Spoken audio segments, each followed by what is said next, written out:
Thank you so much for hosting us. Can you hear me? Yeah, Mercy, we can hear you. Hello, can you hear me? Yes, we can hear you. Can you hear us? Mercy, can you hear me? Okay.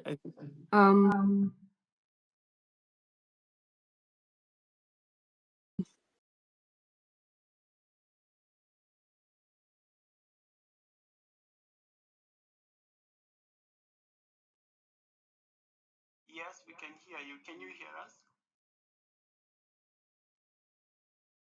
Mercy, can you hear me? Okay.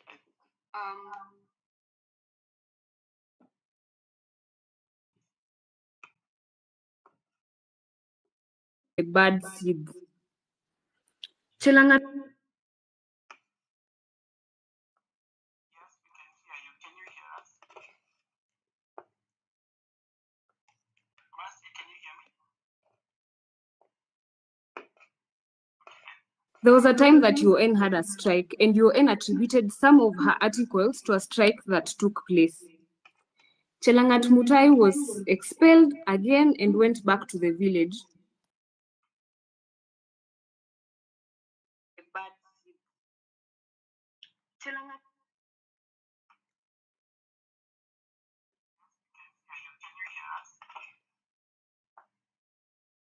Transport, she had everything.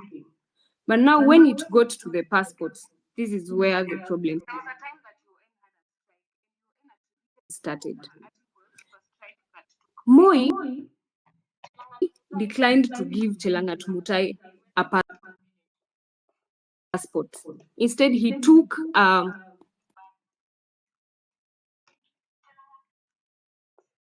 Sorry guys, her file and he put it away and said the speakers are having a problem.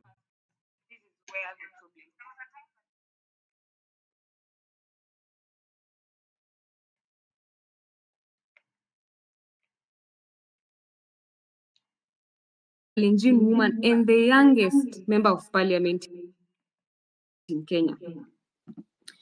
The Wasingishu Finland Canada scandal. I'm not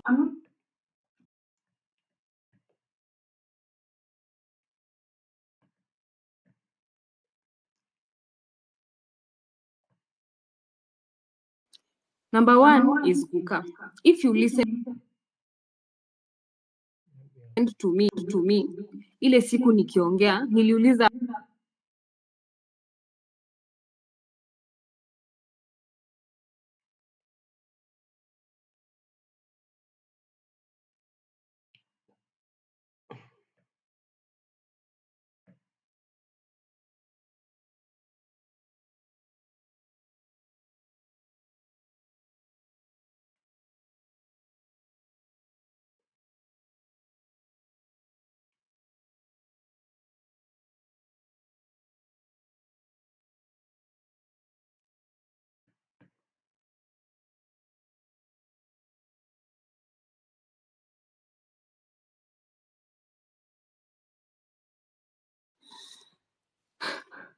then be silent na nawaambia nyinyi mtulie tu.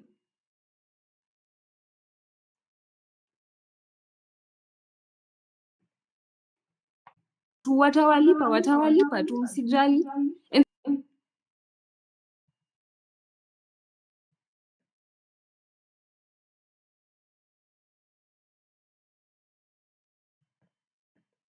so you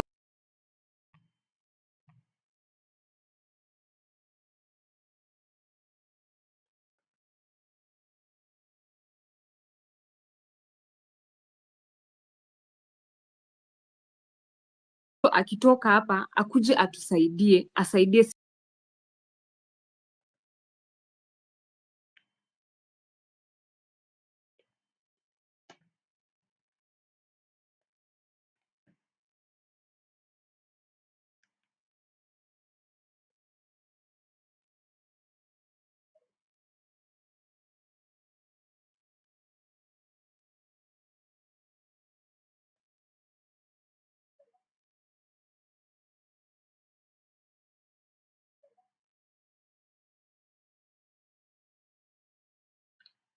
You have sold everything.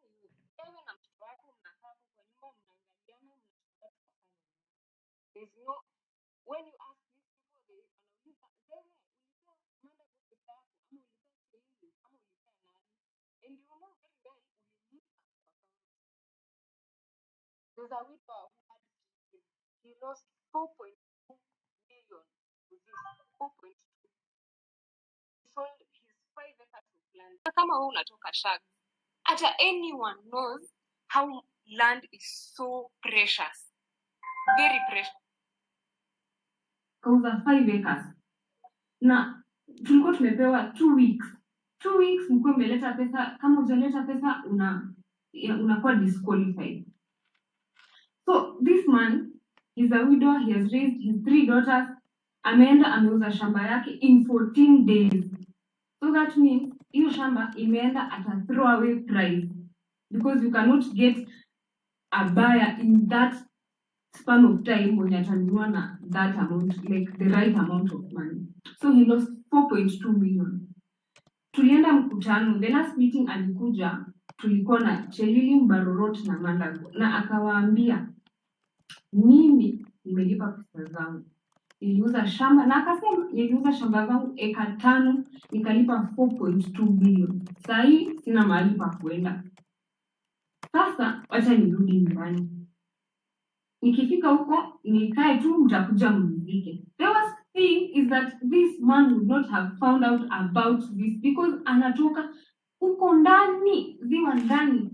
He would never have found out about this kama these leaders hawangeenda kwa grassroots levels during burials, wedding ceremonies na kuambia watu, you know what guys, we have this program that is taking people abroad. So he sold his 5 acres. You can imagine. And now when he asks again anaulizwa wewe ulipea pesa yako nani? Lastly, I will talk about a parent with 2 kids. This man lost 2.5 million Kenya shillings.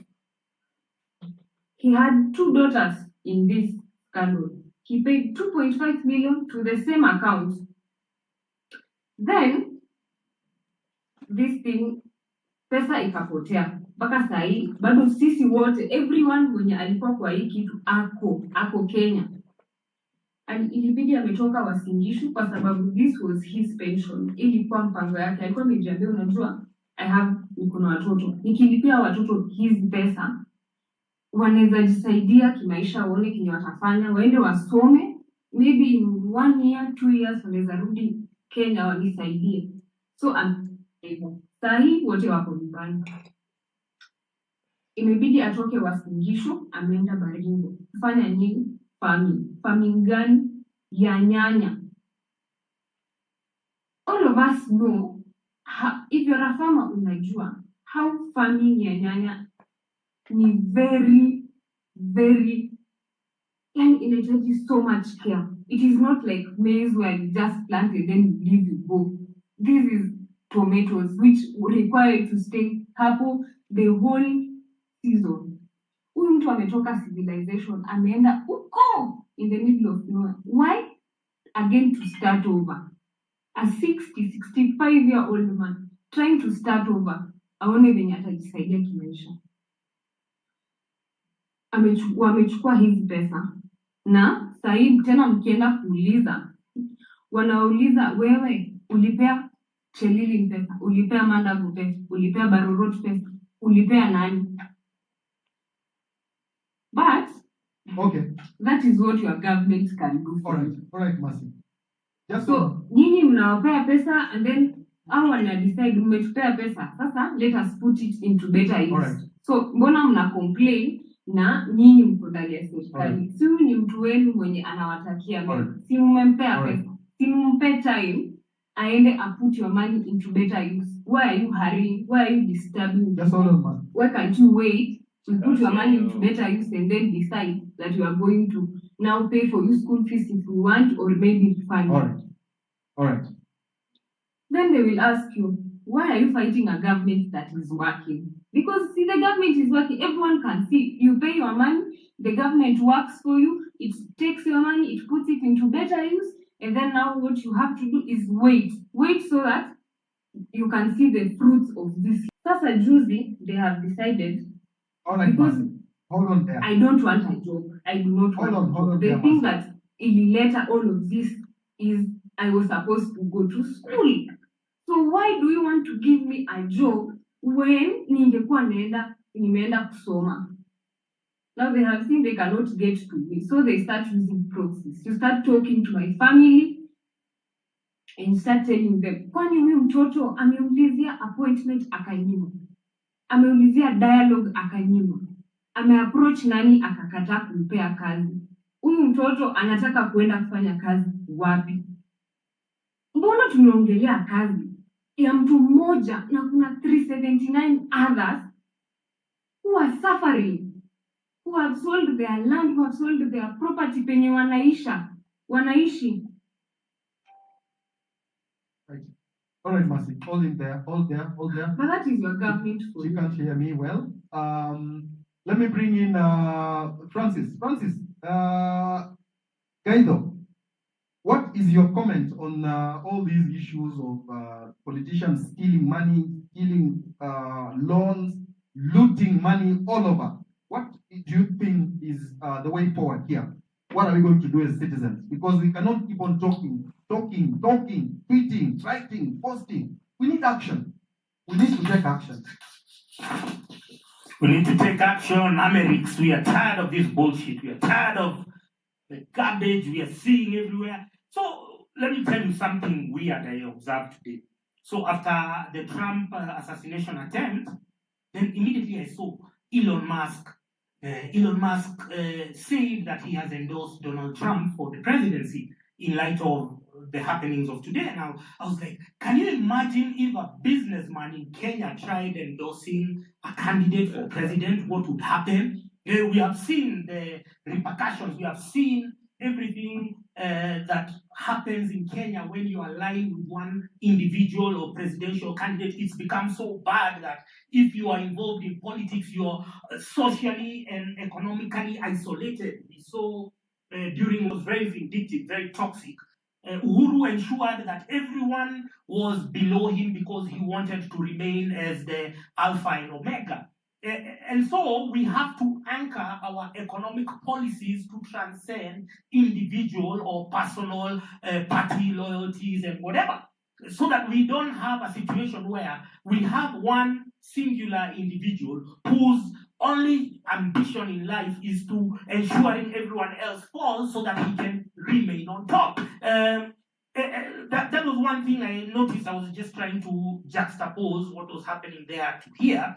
But then we come to why we are in the situation we are in, who is influencing our policies, who is deliberately crafting our downfall, who is making sure that we remain poor, we remain an oppressed people. Number one, I can always say it's the opportunists, the people who have profited from our misery, our collective misery. Is number one is the foreigners. Personally, I like calling them, please pardon me for my French, I like calling them Muzungu pieces of shit. Not the entire race, but the ones who are narcissistic enough to be able or to craft the ideology that only them should prosper and the rest should be below them. So we've been talking about capital flight, and one of our biggest problems in Kenya is that, and they have hoodwinked us. For instance, I started hearing of something called the African Growth and Opportunity Act, AGOA, since the 80s and then or the 90s and the 2000s, and they made it look like access for our products to the American market is a privilege. Yet we are good designers, yet we have the raw material, yet we have the expertise to, for instance, when you go to America, you go to one of the Woolworths or whatever stores, you go Walmart. I don't think they have Woolworths, but you go to Walmart and whatnot. You're going to see jeans, you're going to see clothes which are written made in Kenya. So they've been made in our EPZ factories here in Athi River and whatnot.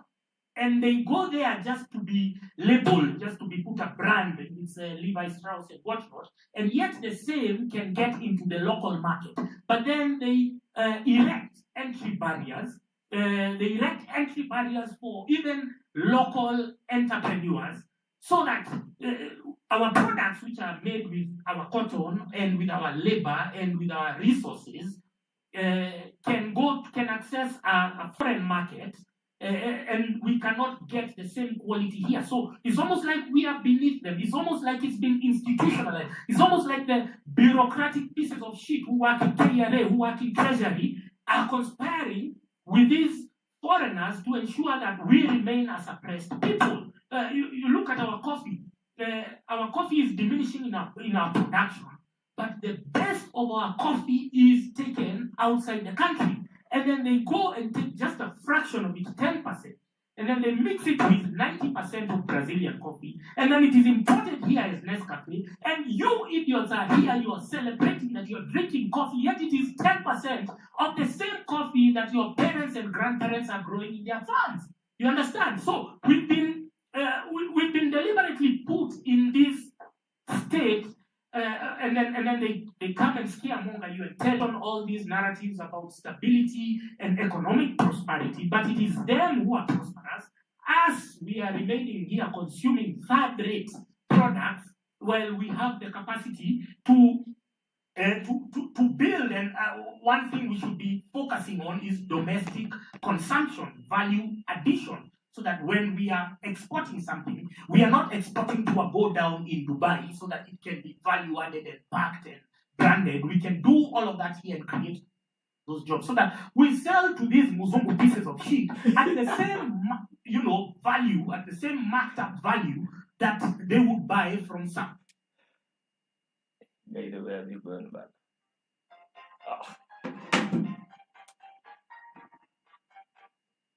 Contempt.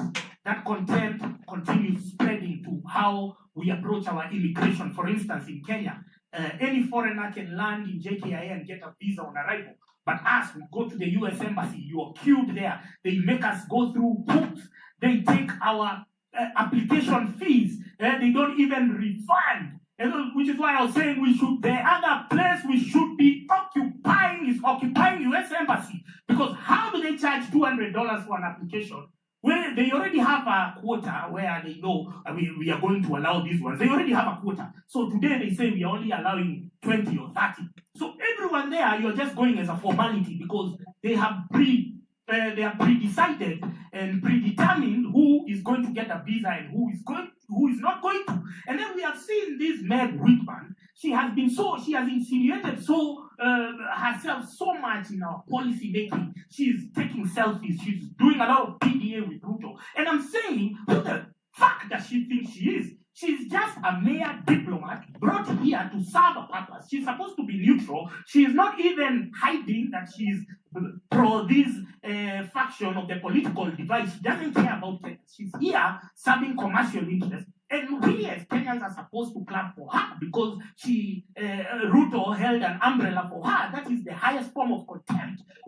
We are here because of colonialism. These are the offshoots of colonialism in the 60s and the 70s, and we still find ourselves in the age of the Aquarius. We are still complying with such nonsensical PR stuff. So if we are saying occupy everywhere, we also include occupy US Embassy, because number one, they have enabled this rogue regime. They have facilitated all these things you're seeing, the murders and the genocide and the massacres in Githurai and Rongai. But over and above that, they have implemented, because we have a weak Ministry of Foreign Affairs, they have implemented some immigration policy where Kenyans are made to feel as if we are going to beg for visas. You should make those decisions earlier, so that if you're not going to give somebody a visa, you're going to refund 75% of the educational or of the applicational fees. And I think everyone we are on board with that. I'm going to touch on something about education. We are where we are because, number one, of our media. Our media is very toxic. You have seen how they tried to suppress the numbers of the people in Kware, in Mukuru Kwa Jenga. They were lying. blatantly. Linus Kaikai, shame on you if you're listening. You're full of shit, you journalists. Journalists should not be allowed anywhere where we are doing our protests or doing our activities. Because if you're going to get the real information from the people, then you go and alter it because you've been paid by State House, then we should not allow you to be there. So journalists are one part of the problem. Number two, we have religion. And number three, we have the educational curriculum. We've been talking about something called the quota system. I've been speaking about it severally. So during the Moi era, they came up, and during 844, they came up with something called the quota system, where now they select. It's almost like they see, it's almost like they cherry pick the best brains, which will go to some certain schools which have better facilities than the others. But if you look, and Jimmy was talking about the amount of money that has, we've been expending in the name of debt. We've been collecting. Now this year they've collected 2 trillion in taxes. They are going to borrow another probably 2 to 3 trillion in in loans. But we are not seeing anything on the ground. The counties are not building anything. So the quota system, and there's this misconception that the government built Alliance School or the government built Mangu High School. No, the schools were started and they were donated by colonialists. They were donated by the colonialists because they had grabbed our land. Now they wanted to make some concessions to hoodwink the people who are stupid by then, to be hoodwinked with a church. It was always the Holy Trinity. So there was always a church, a school, and a hospital. So they hoodwink you with that. They give you that trilogy. And so the land was what was donated, and then they mostly donated it to the church. But the parents who took their children there were always charged a development fee, and that development fee was in every fee structure. And that is what was used to build the schools. Over and above that, there used to be harambes. So there is nobody who can claim that the government has ever built any school. But why do we find ourselves with this so-called capitation? And again, I repeat that you idiots who are saying that Matiang'i should be president, you need to understand that they allocated hundreds of billions of shillings over 10 years to go to capitation, money that should have gone to build schools instead. So that instead of converting social amenities like halls into or dining rooms or whatever, instead of converting them into boarding facilities, then we would have expanded the educational facilities and educational access. I give you another example. There's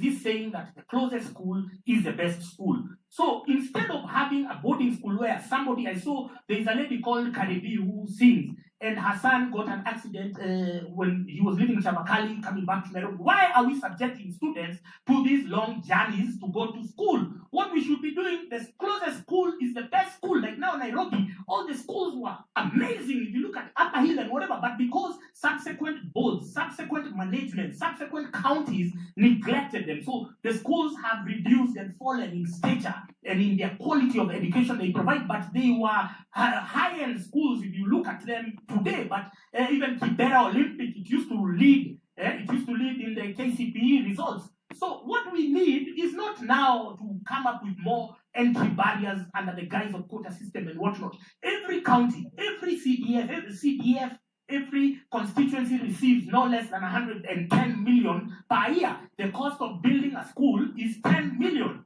Why are we all cramming? We are chasing all of us to go to Mangu, to go to Alliance, to go to where? While we should be concentrating on the amount of money that is stolen in the grassroots. You understand? It's the same thing with hospitals. The cost of building a referral hospital, KU, which was the last one, was 10 billion Kenya shillings. Why is everyone rushing to Nairobi to KNH while these governors are just blowing a lot of money? We already have the numbers. Thankfully, because of the likes of Jimo and Jiki, we've been able, I knew there was corruption. Trust me, 2 years ago, I knew there was corruption. I knew they used to steal money. I just never put it into context, the level at which the theft is perpetrated by the political class until I saw the actual numbers. So this is real. We are speaking about people who are repatriating our money, stashing it into foreign accounts. I was contacted by a group who said that they are the people who are behind Ruto not addressing the Congress, And they said now they are mapping all the bank accounts, foreign bank accounts that are stashing Kenyan proceeds of crime. Those are the same people you celebrate in the country. Those are the same people who you love and adore and whatever. So back to the illusion of national schools is that we now need to have national schools in every county. We've already identified that it costs 10 to 20 million to build a functional school with every facility. Then we abolish boarding school. Boarding school absorbs a lot of resources from parents because they have to invest in bed, they have to invest in uniforms, they have to invest in what? And sleep is not a productive activity. So that we lay more emphasis. First of all, we expunge religion from the curriculum. We remove the churches from managing schools so that they are run by professional schools. We lay more emphasis on sciences, on science, on technology, on agriculture, on sports and arts, so that we can create now a new, so that we cannot have like 100% of our graduates, all of them aspiring to do business administration or to do what? No, we have artists, we have musicians, we have agronomists, we have everything, we have even vocational training. Now there is a shortage of, you get somebody to be an electrician for you, they are meeting you with a lot of shoddy work because they haven't perfected the art, and it has to start not just in high school, but in primary school. But we've been bugging kids to do a lot of homework, carry big bags, waking them up, I don't know, at 5 a.m. to go to school. That is to learn important subjects which will not even be relevant in the future, while they should start. If somebody is good in sports, if somebody is good in music, if somebody is good in being an electrician or whatnot, they should start in primary school so that they start perfecting the craft earlier in life. So that is one of the, and then the church has captured, especially our politicians, because our politicians now love masses. When they go and address masses, and then it comes on TV, and they feel they stroke their blood after saying absolutely nothing. So the church can be there, as an oversight. And then religion should be a mandatory undertaking in every school. If a kid feels they are Christian, nobody should block them. If there's a Muslim, they should be all those facilities in every school. But they should not be driving policy. They should not be hurting students to their mental impotence. We have seen the position they have taken in our political dynamics today. We don't trust them. We no longer listen to them because they have shown us that given an opportunity, they will be always inclined to identifying and gravitating towards cards and things like William Ruto and Gad Gachagua and whatnot. So we remove them from the educational establishment and let's start investing in our youth so that, Amerix, how much longer? 1 minute. 1 minute, okay. So we expunge religion from the curriculum because this CBC was an imposition of Fred Matiang'i and Uhuru and God knows who else.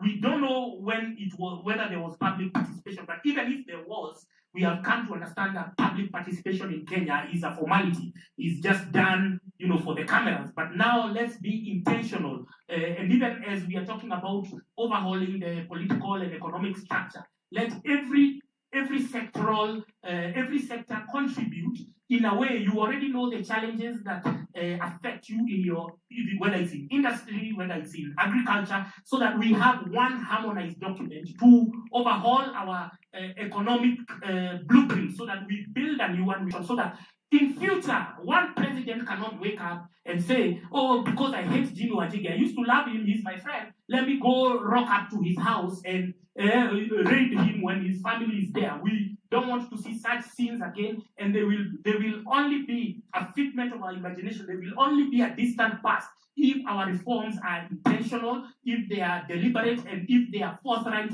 and if we are all committed to the same particular process. Thank you very much, Amerix, for having me. Thank you very much, Francis. Let me go back to Jimmy. Jimmy, can we continue the discussion again about debt? We were talking about the four levels of debt in this country. Yes, Amerix, I'm glad to be back. I was saying that we have what you call 4 pockets of debt. And the 4 pockets are described this way.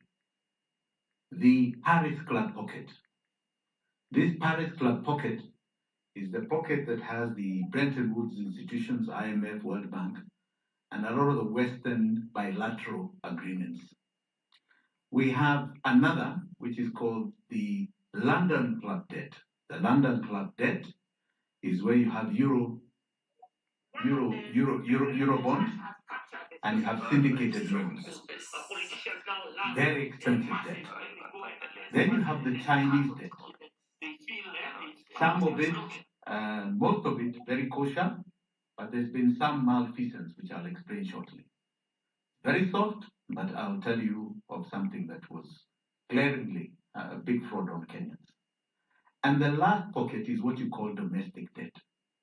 Now, remember what I said earlier, that in what is called the medium to long term, our law is very clear: you can only borrow for development. Only borrow for development. So you'll find in the bilateral, what you call the Paris Club debt, the bilateral ones, you'll find them on the budget. You'll find line items. For example, USAID is funding a bridge in Lamu, for example. Or British aid is funding something in education. Or there is a road being built by the Italians, and it's on the budget. It is always in what you call the appropriations bill. The appropriations bill is basically the budget according to our laws. Now, you'll find that.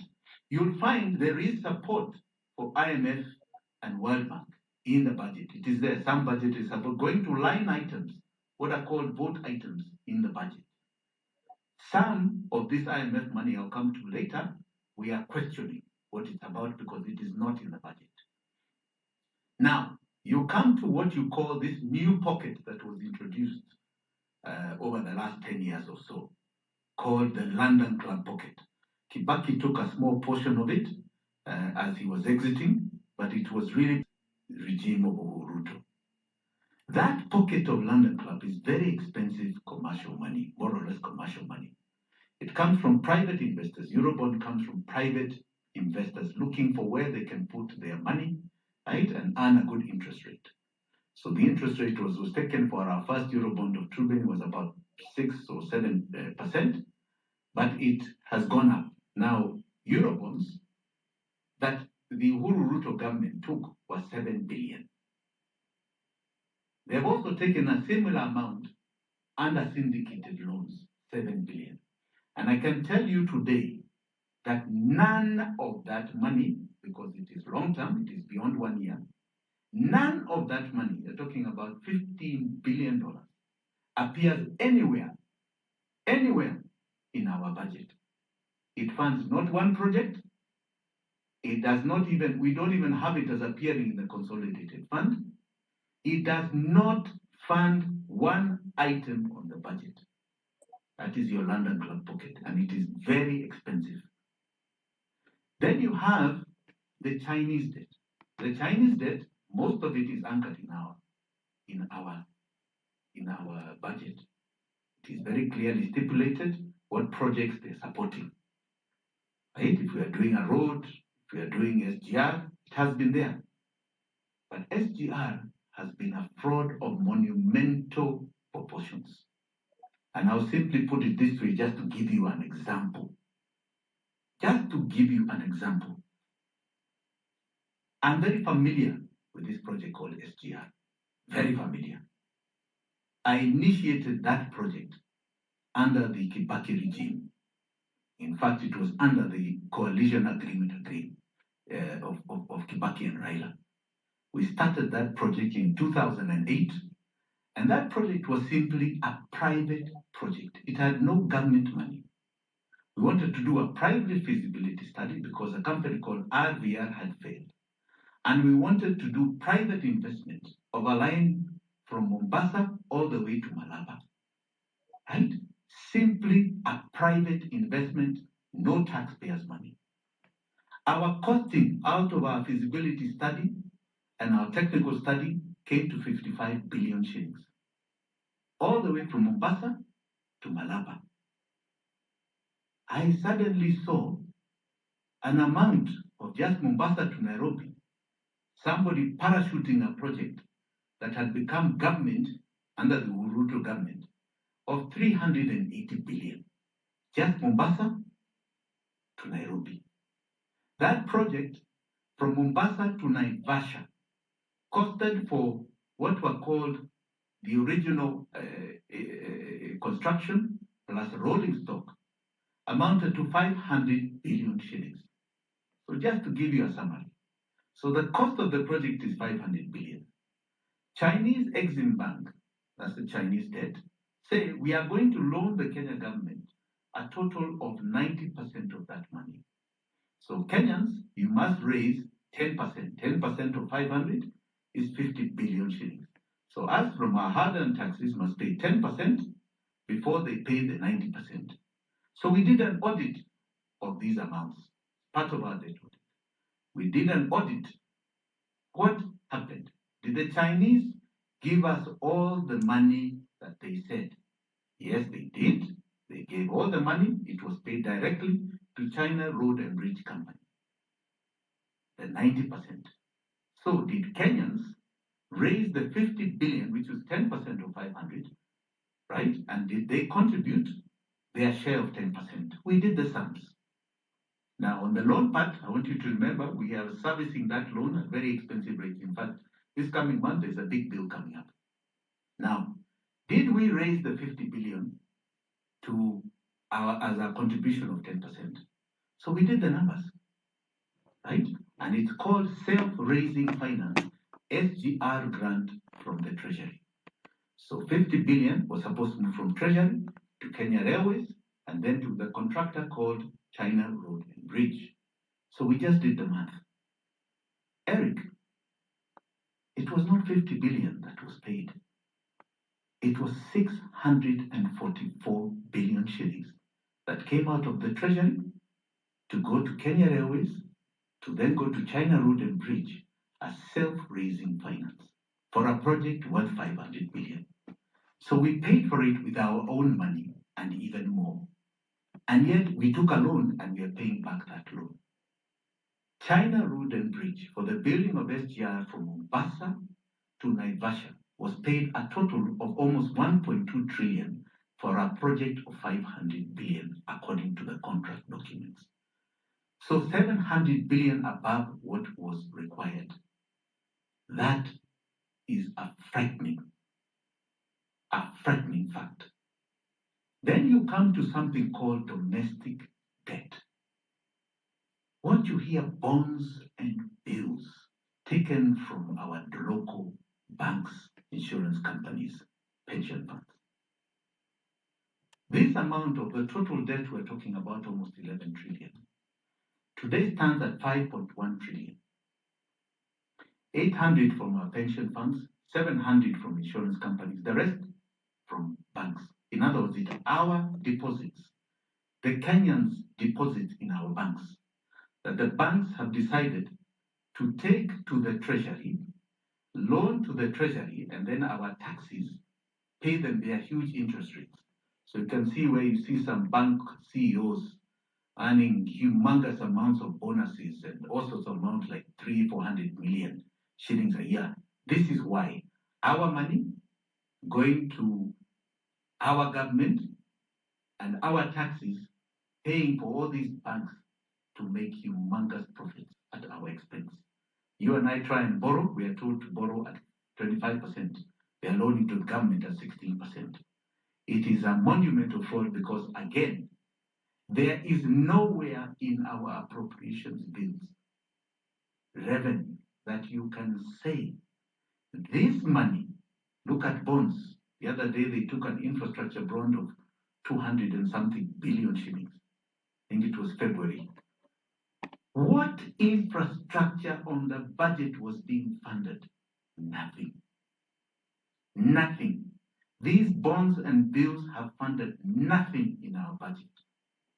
And yet, do you know how much interest we have paid for 5.1 trillion over 10 years? We have paid them a total of 2.7 trillion in interest payments. This is criminality beyond your imagination. And there are some key banks here that have perpetuated this fraud. KCB, Cooperative Bank, Equity Bank. Those are three banks that have perpetuated a very clear fraud on the Kenyan public, us as depositors, and us as taxpayers, and made humongous profits, become oligarchs against the sovereign, against us. And we must start saying we are not going to take this rubbish anymore. And this rubbish goes this way. If you have deposits in those banks, if your parents have deposits in those banks, we should pull them out tomorrow, not today, not yesterday, not the day after, tomorrow, if not today. Remove that money, take it to banks that are not defrauding us, because what is happening there is a fraud of the highest proportions. I want to go back to the London Club days. These bonds, Eurobonds, these syndicated bonds, these syndicated loans, none of those appear on the budget. But one underlying fact you will find is that somewhere along the way, like you saw recently with the latest payments of Eurobond, the last payment of Eurobond was paid 500 so-called billion balance, right, of the 2 billion we had borrowed. That was paid by World Bank, IMF. Why are they underwriting money that never came to us? Who is this that they are backing? So here they are. They encourage us to take those very expensive loans, knowing full well they are not on a budget. And then when we can't pay, IMF comes up and it starts rattling. Oh, we can save you, but these are the conditions. And the conditions become a matter they become a matter of our slavery. Now, all this information I'm giving is in the public domain. Our forensic audit is in the public domain. We got it from public documents. We are not trying to create new documentation. And we've been speaking this for the last 2 years. Kenyans need to understand categorically that we are in a mode of slavery. And I'll perpetuate this slavery by going back to the point where we were saying today, 80% of our tax revenue is going to one item called debt. These debts I'm talking about, and which we have already paid for, we don't owe, but we are going to keep being made to pay unless we cut off this chain, because it is illegal, we do not owe it. This coming financial year, 2024-2025, Treasury of debt payments, keeping the current exchange rate, is 1.853164. In other words, 1.853 trillion shillings is going towards the debt payments this financial year of 2024-2025. You come to the year 2025-2026, it is 2.2 trillion to be paid to debt payments. You go to the next year, 2026-2027, is 2.352. And remember, we are getting what you call diminishing returns on our revenue, the Laffer curve, which is the maximum you can squeeze out of us. There is no item in our budget that is taking so much money. People are complaining about confidential funds of 700 million shillings. Look at this year. You tell me which item is taking over 1.8 trillion, one single item in debt payments, in any payment. Nothing is doing that. Nothing at all. This is the tragedy that we are living in. We are in slavery. And we are in such slavery that William Ruto is soon going to come and tell us that he can no longer pay it. And that we have been unable to pay it because, you people rejected the finance bill. Now I cannot raise revenue. So now I have to default on this payment. And the default means that they now start coming to your accounts. They start looking for your deposits. And they start telling you that you've got to take a share of this. Otherwise, the banks will close. And we're going to have serious problems here. Ghana went through this. And Ghana are suffering today. They are suffering from 2022 December, where 70%, 70 shillings of every 100 went to debt. They are suffering. And I can tell you, it is so tragic Because you go back to the London Club days. You go back to these so-called Buzungus guy that he's talking about. These criminals that have perpetuated this fraud even in places like Malaysia and gotten caught. These big firms called JP Morgan Chase, they have been part of a conspiracy, because if you are going to loan anybody money, the first thing you must do is your due diligence. What are you giving this money for? Is it in line with the laws of Kenya? Which project is being funded? The Euro bond that was taken in 2013. Our investigation is very clear on this. It started an investigation all the way back in 2014, when I can tell you here on this show, a man called Jacob Juma, the late, he was my friend, came to visit me, and he tells me, Jimmy, I can tell you there's something fishy going on here. And you know all he had? He was just simply reading what are called the Ministry, the National Treasury quarterly reports. That is all. And he said, the president stood up when he said he's taking the Eurobond. And he said, because he's taking the Eurobond, they are not going to borrow domestically. The estimate at the time was about 300 billion shillings.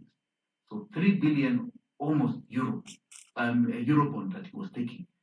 But when I look at the quarterly reports from the National Treasury, it seems they still borrow domestically from the local banks.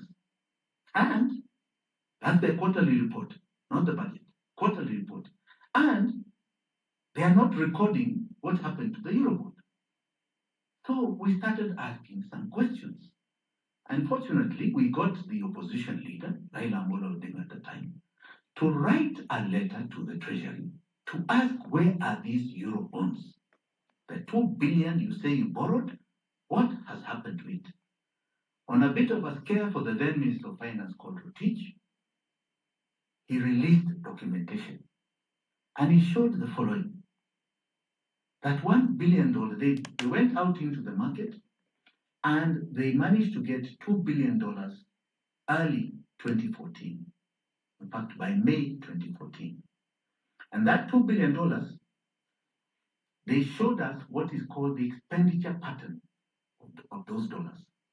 So they said one of the first $1 billion, $650 million of that money went to pay a syndicated loan of Mwai Kibaki directly to a bank called Barclays Bank, in fact, Standard Chartered, sorry.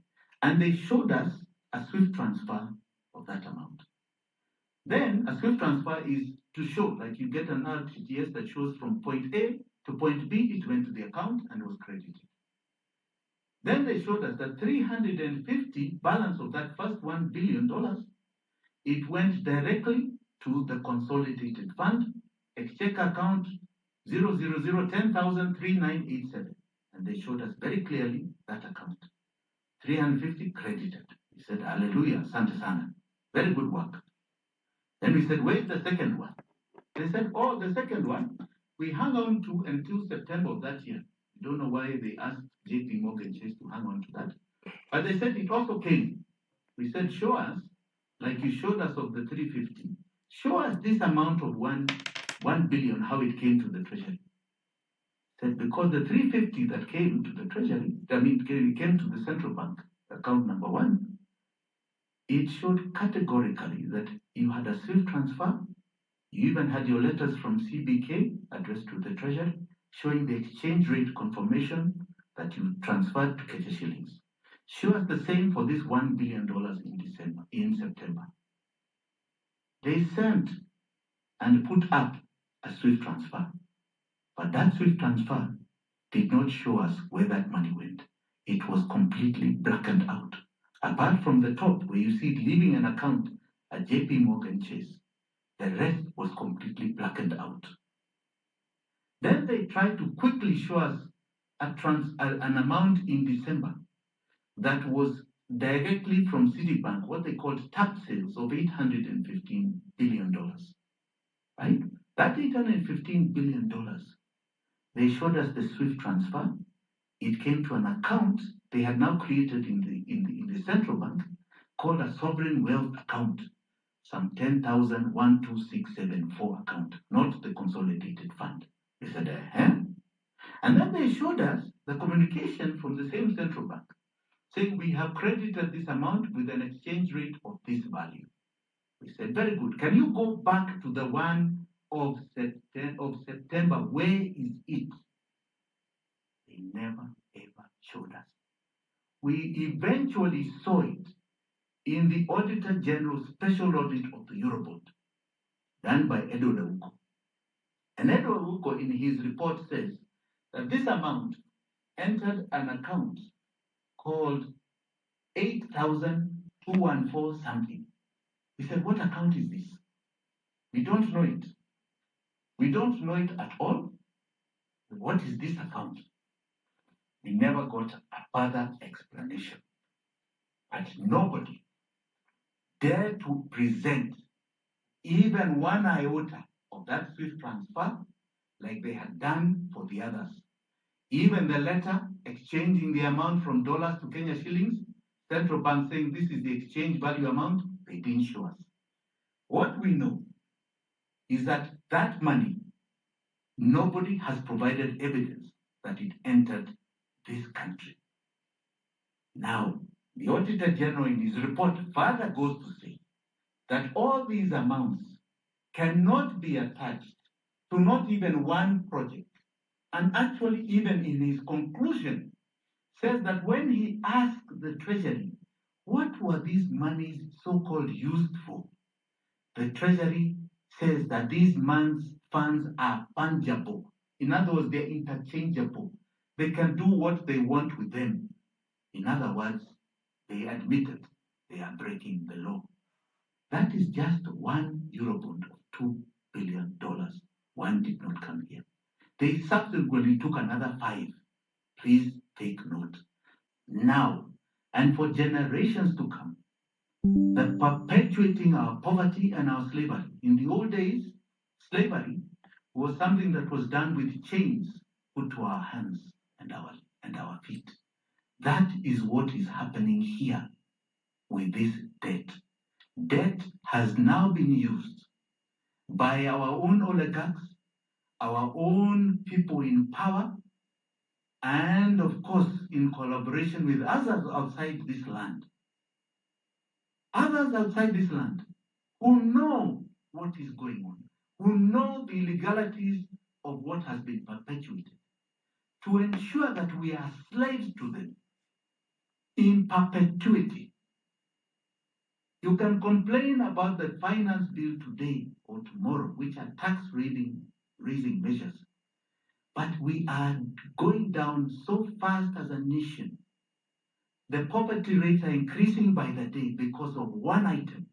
Anything that is collected from us is going to others, and it never came to our use. And it's going in such large amounts. It is strangling us. It is finishing us for generations to come. And my proposal has been very clear. What is not in our laws, what does not exist in our constitution, is not liable to the sovereign. We are not and should not pay it. We must cut this chain off our neck. We must remove it. And those who put us in this mess must pay the ultimate price of justice for the people of Kenya because they have caused havoc to our lives. We have said continually that this regime will not change it because it was part and parcel of doing what we are suffering. They are not going to hang themselves. So William Ruto should not pretend that he can set up a task force to come and whitewash what he knows is capable to. He is not going to tell us that we will not accept. This is a fraud of monumental proportions. We are unlike other countries that have had to shut down because of debt. Ours we do not have. And I can tell you with all the sums we have paid, my fellow Kenyans, we do not owe any debt to anybody. We do not. In fact, if we remove that debt from our books, I can tell you have a reduction of taxation and you have money in your pockets like you've never seen before. But people are hostage to their own creations. And we must reach a stage now where we say we are going to cut off. We are not going to be anybody's slaves. And we must cut this link, and those who are perpetuating it must face justice. And those foreigners who have been part of this, who have been perpetuating this, who know what they are doing to our demise as a country, we will also follow you, we will look for you. You are criminals. You have aided criminality. In Malaysia, you were found. In Mozambique, you were found. You shall be found even in Kenya.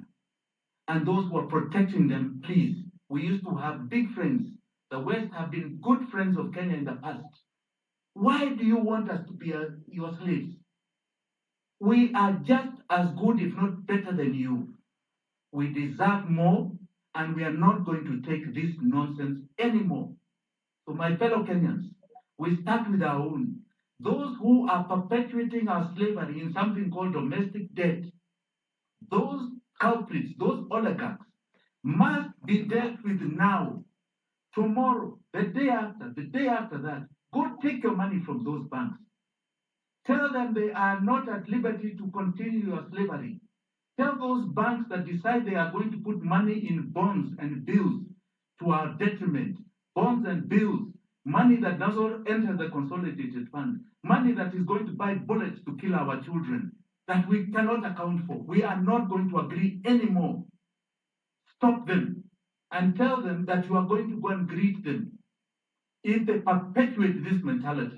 But now that they have done it and they have sunk us, take your money back. Tell them you are going to put to enterprises and banks that are not perpetuating your slavery. Let us start at home and we shall deal with the rest one after the other. Asanteni sana, Eric.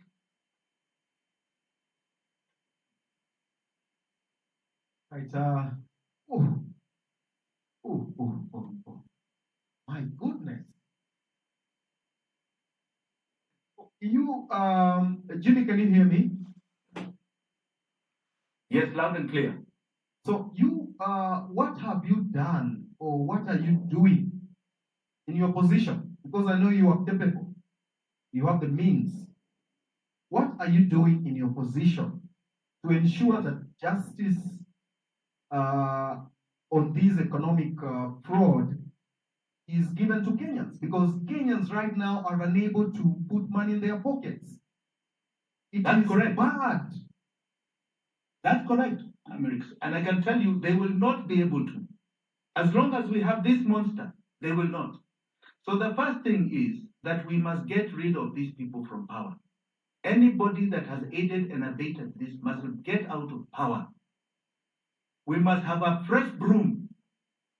They must be removed from power because they will never accept to cut off this chain. They were part of creating it. So we must get power. That is number one. And this revolution, I want to congratulate this revolution. This is the only way.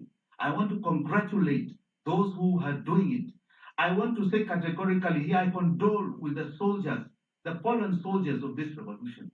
And you shall one day receive commendations from a government that understands that you are heroes of this republic. We must cut off this chain, and it comes by cutting off these people in power. They must exit power. That is number one. In our own way, we have educated people. There are people who are taking up cases in courts abroad because there's no point of trying to do it here. We have seen our courts do amazing things that you wonder what law they follow. There are people who are taking up cases in Paris and in London, right, for various aspects of this debt. Human rights lawyers who are doing so out of their own volition pro bono. But this is not about one or two issues, items. It is not about others saving us. It is not about just Jimmy Wanjigi. It is about us collectively saying it is to our demise to continue this. It must be all of us saying we are not going to agree. We are not going to agree that our children were born to be slaves and their children to be even worse slaves than they were. We must say no, and we must collectively come together and agree that that can only come with the dynamic shift that we are seeing today, this is a moment that is earth-shaking for this republic. We use it and do it properly, we will never be changed. We will see greatness in this nation, and you'll see us stretch this wave beyond the borders of this land. And you shall see somebody called the Great Kenyan that will be more dominant than you're seeing those Western nations. But we must get rid of this chain. This is our chain. No matter what you do, no matter where you go, no matter which way you move, if you do not remove this chain, we are done. There's no other solution. You can talk about all other things you want to talk, but I can tell you, if you do not remove this chain, we are moving nowhere. And anybody telling you they can perform will not perform if they're not talking about removing this chain. All there is balderdash, it is lies. You have to remove this chain, and we do not own it. We do not have it. It is actually illegal. So we are educating, Amerix. We are educating. We've taken 2 years. We spent money doing this forensic audit. We are educating. We are talking. We keep speaking. When I first started speaking, I remember people saying, but who understands all these figures, all these terminologies? Kenyans are not about the economy. They want to hear. So I said, one day, Kenya will be about issue orientation. Issues are going to drive their politics, not tribalism. Issues, their lives, their collective lives as a great Kenyans is going to drive them. So I will keep educating. I will keep informing. And you can write me off all you want, but I'll keep speaking. One day, somebody will hear. Because this pain will not stop. It can only grow. I've given you the figures this financial year, the next financial year, the year after that, and increases even more thereafter. This pain will continue because there's also something else it has set in. There are two twin evils, just to digress a bit in economics. It's called recession and inflation. So at the beginning of the year, everybody was complaining about the high cost of living. Things are very expensive. Then William Ruto says now prices are down. It is so simple in economic terms. When you have inflation, you just tap liquidity. You tap the market, you remove money from the market. So you raise interest rates. Your banks are told to bring in more money to central bank. So you remove liquidity. But when you remove liquidity, now everybody says they have no money in their pocket. Things are very bad. Goods are there, they're still high, they have no money in their pocket because you create recession. And you fast-paced recession. Recession was always there. In other words, the growth of a nation. You stop it, you stunt it, you start going down. And the only way to solve that problem when you have those two twin devils is to reduce taxation. So you give leeway. This government cannot reduce taxation because 80% of it is going towards an item called debt. And William Ruto is so afraid of debt default because it is even more painful. He's so afraid. He's so afraid of even calling it odious and cutting it off because that means an investigation and he doesn't want to be found and they all don't want to be found. They are so afraid of all the options. So I can tell you, even if today you gave him peace to form his government or a new government or people want to join, I can assure you, you'll be back on the streets. This pain won't stop. They have no solution for your lives. They are wasting your time. In fact, I don't even know why he's still in office. The man should just stand up and say, mimi nimeshindwa, asanteni sana, let us call a general election. Other people can do this. They have greater ideas than I do to solve this problem, or maybe more guts. This has happened to other people in the world. You get to a stage where you cannot solve the problems. I remember in England the other day, in the UK, you had a prime minister, you had 3 prime ministers in 1 year because they could not solve this problem that had been created out of the liquidity out of COVID in the UK. They literally printed money and they could solve it. Now here you have a situation where, if we are to be honest, and Ruto is to be honest with himself, he cannot solve this problem. No matter what he talks, he cannot solve it because he's too tied in it. Don't waste Kenya's time. There are always other people who can do this. Get out of the way. Exit honorably. Usher us through another general election where now Kenyans are listening to the issue. They're not being cheated by marupurupu and goodies to be given. There's no goodies here. We have a problem to solve. Because if we solve this problem, our greatness begins. And I say our greatness, because it was just interrupted. We were on our way to our greatness, it was interrupted. Our greatness begins. Let allow those that the people feel can solve their problem to sit there. You don't have to hang in there. There's nowhere where it says you must have a contract of 5 years.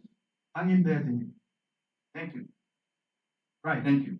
I see my co-host Nyakundi is there, and there is a lady here who was talking about Pan-Africanism and IMF and World Bank.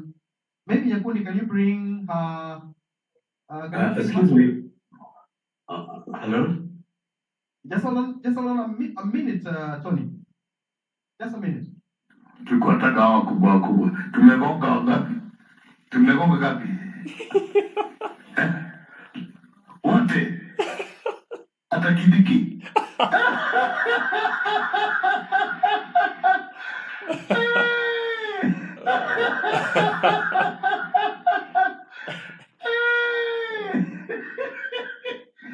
Leo rais nikekupanda kwa kiasi ngekunulia chai. Yes. Where's that lady? Kadomi. Good evening, Eric and the Yes, team. go on. Yeah, go on. Thank you so much for having me in this space. Just a bit about myself. I have experience in election observation, and lately in 2022, I was a campaign manager. I worked with Azimio, worked with in the side of Mount Kenya with Jubilee Party, and I did a lot of work in these elections, and I have a lot to talk about elections in Kenya because it's something I'm into, and I'm also into governance and public administration as a career. So I know you wanted me to talk about elections. I'll just go through it like real quick about what exactly happens in our Kenyan election. And I would say the only election that was a people's election in Kenya was 2002, the Kibaki Tosha election. That is the only time that Kenyans were able to get what they voted for. We moved to 2007, where we had the post-election violence, the Kibaki and Raila election. A lot of that election had local manipulation, local players, what people would call, it was a local elite that would manipulate a people's will. That was not a fair election in the country. Even the Electoral Commission then, that was Kivoito then, he died saying that we do not know who won the election. I am saddened because there's no one who has come out to even write a book about the 2007-2008 election, where many Kenyans lost their lives. That was another election that has never been audited. And until today, we do not have a Kenyan election that has been audited.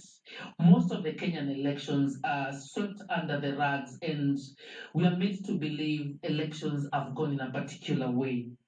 And that led to a coalition government after the post-election violence. And of course, the Ruto and Uhuru going to Hague. In 2013, we had the Uhuru and Ruto ticket. Another election that has never been audited. When I say this, we cannot authentically say that this particular individual won an election in Kenya, because there is no election in Kenya from 2007 where we've had servers opened. I will pull this quickly to 2022, the last election.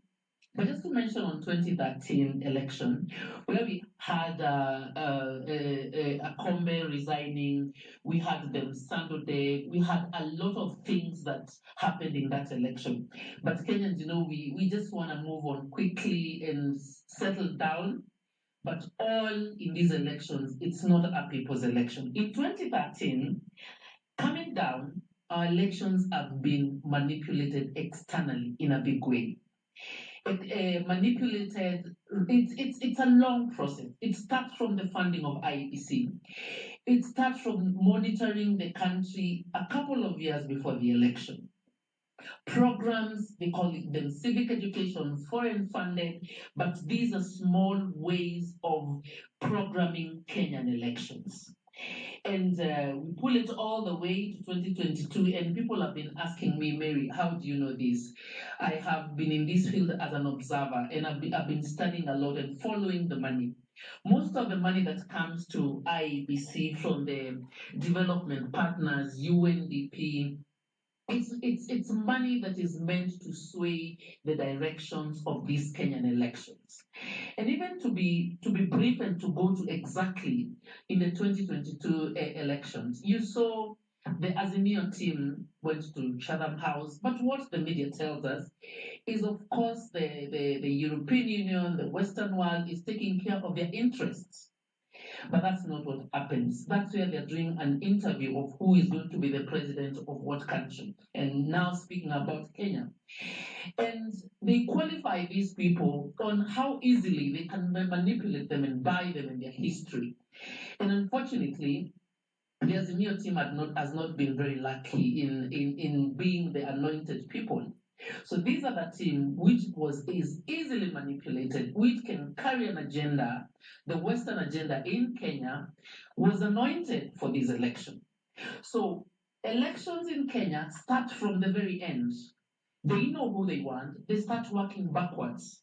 And the media plays a big role in this. Propaganda plays a big role in this because narratives are set and then you work backwards to the people.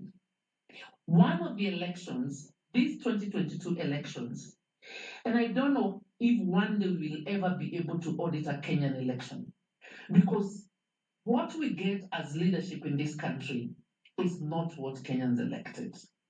And I will shock you by telling you, high-level campaign secretariats know where the government is headed to.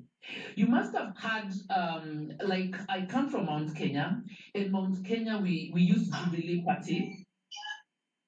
And members of parliament that are vying, utasikia wakisema serikali inaenda pande gani. It's not everyone who has this information. And for you get the ticket of the side where the government is going.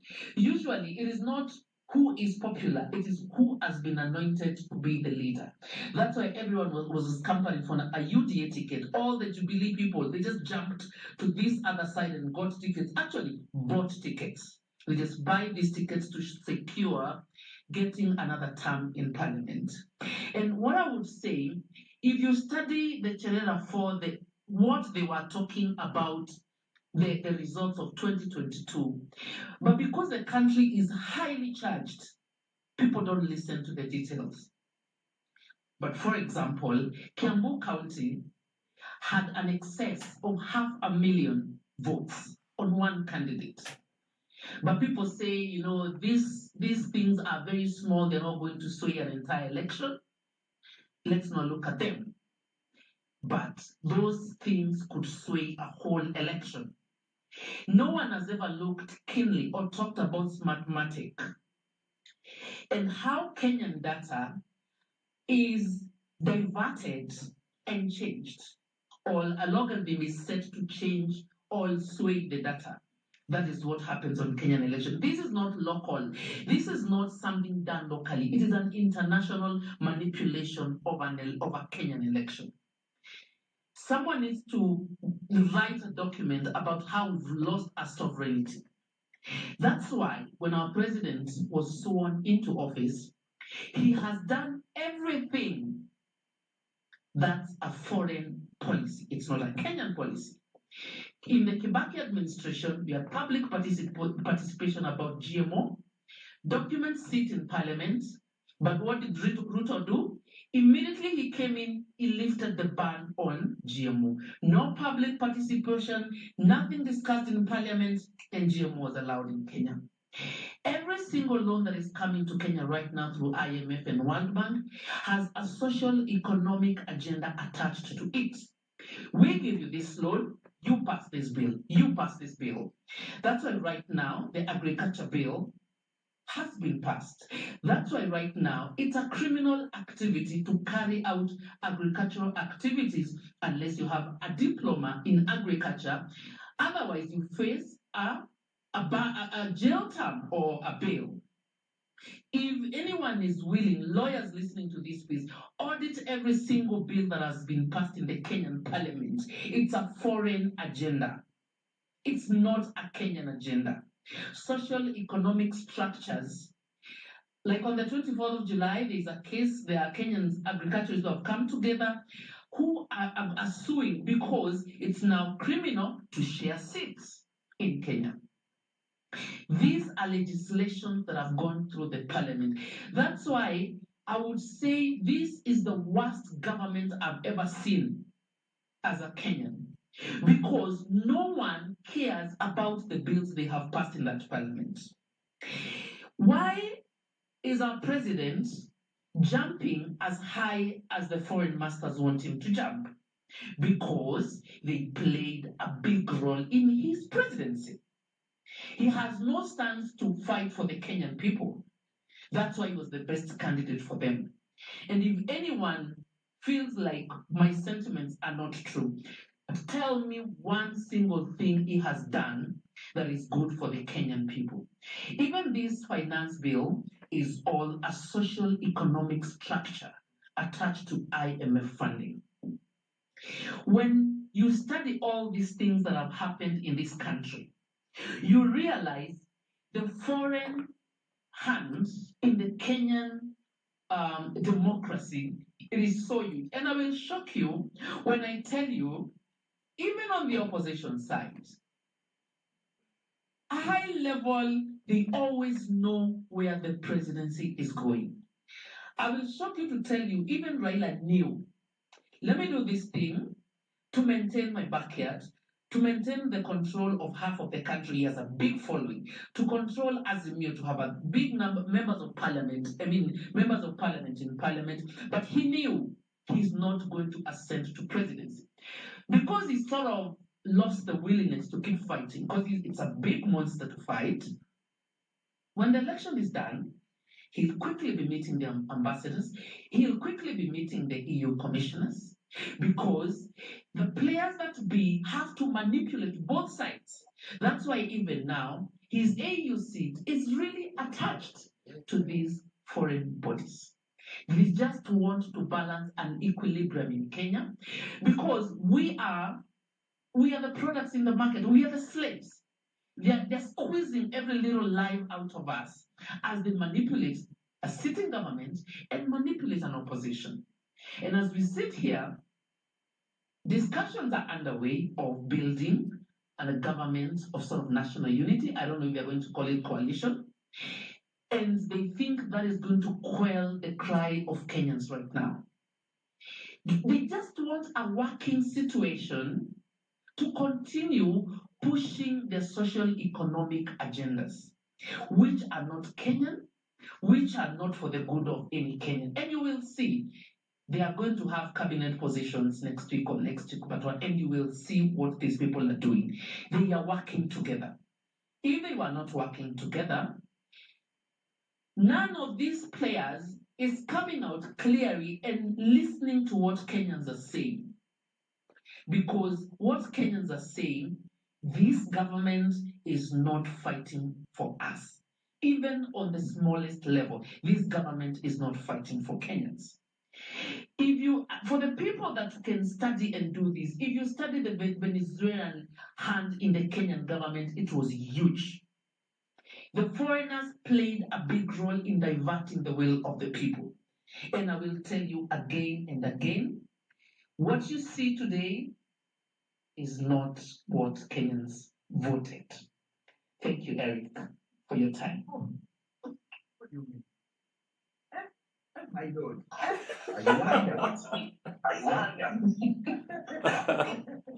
Humble plug. wonder.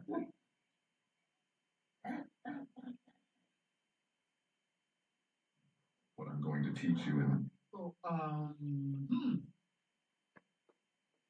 Cyprian, go on.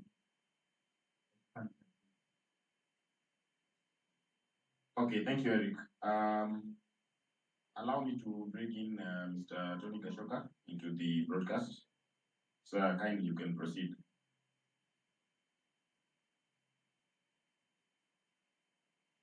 Hello, can you hear me? Yes, yes, we Can you hear me?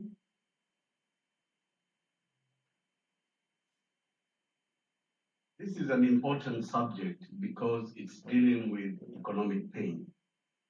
Economic pain is actually the whole purpose of any government. And unfortunately for ourselves right now, the government is not being held to account.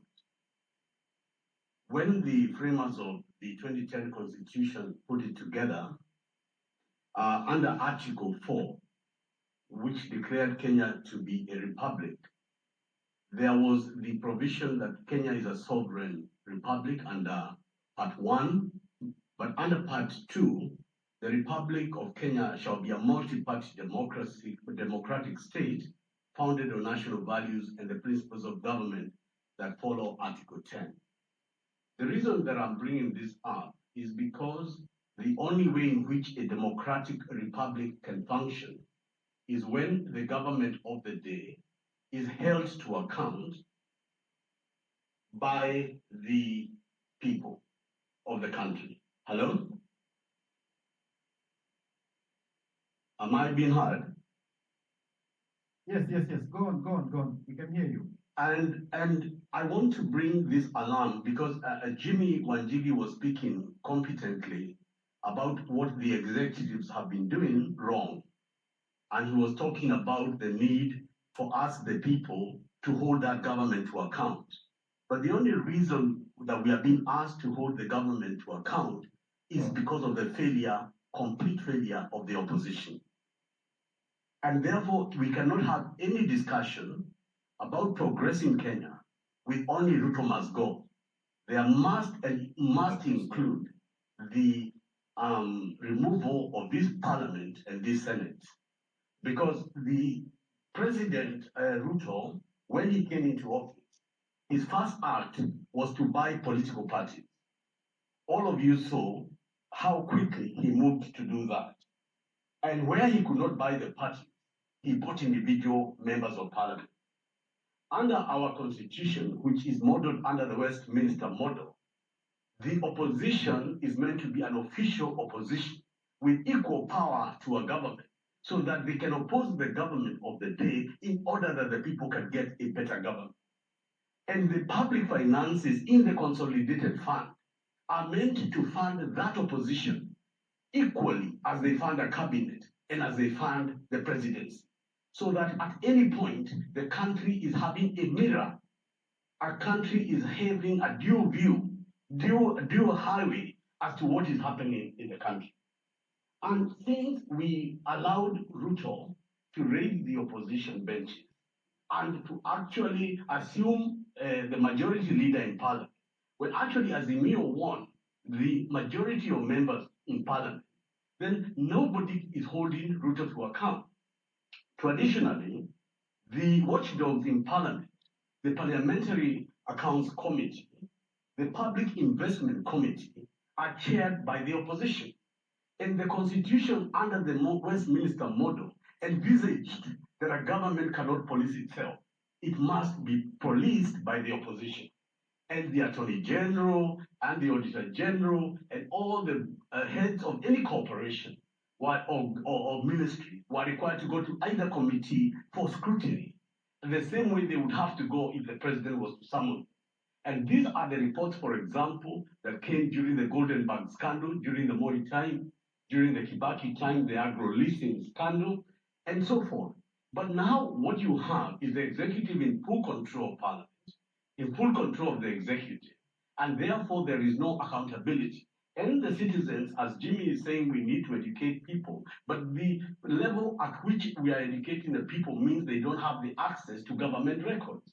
And unless Jimmy had put the kind of money he did to get the forensic audit, it was not possible. Yet the Constitution provides that we, the people, fund the opposition, and they have access to government records, have got access to everything so that they can give us this information So as a people, we should never have reached this position if Parliament and if the opposition was doing its work. Why do I raise this issue? I raise this issue because the Jay-Z revolution of 2024 is very different from the revolutions we had run before against Moi and against the second liberation, let's say. And the reason it is different, they started with the no finance bill by occupying parliament and naming the MPs, tukaenda tukasalimie hawa ma MPs. Then what happened is there was equal fear on government MPs as there was on opposition MPs. And it was the panic of those members of parliament because of this revolution strategy that jilted Ruto to say he will not sign the finance bill. It's because his MPs went to him and told him we are finished. If we do this, we are gone, and with these people will throw us out. So I want to say that I think if we look at the way forward, we must of all right now start being very, very critical of the people we are calling were heroes of yesterday. My friend Raila Odinga, who Jimmy and I know well, I want to warn him in this forum. And I want to tell him openly, if you become the man that goes to save Zakayo, you will not only be abrogating your responsibility as an opposition leader, but you will be killing the democratic state that was envisaged by our founding fathers. And this will be a legacy even Jaramogi will not forgive you for. Because the whole idea of fighting for Section 2A under the Moi regime was that we have a multi-party state where opposition parties would hold the government of the day to account. This way we are proceeding is making our citizens go and elect us in elections, which is their duty, and then tell them to manage the executive, to hold it to account and to remove it when they have also elected opposition MPs to do that on their behalf.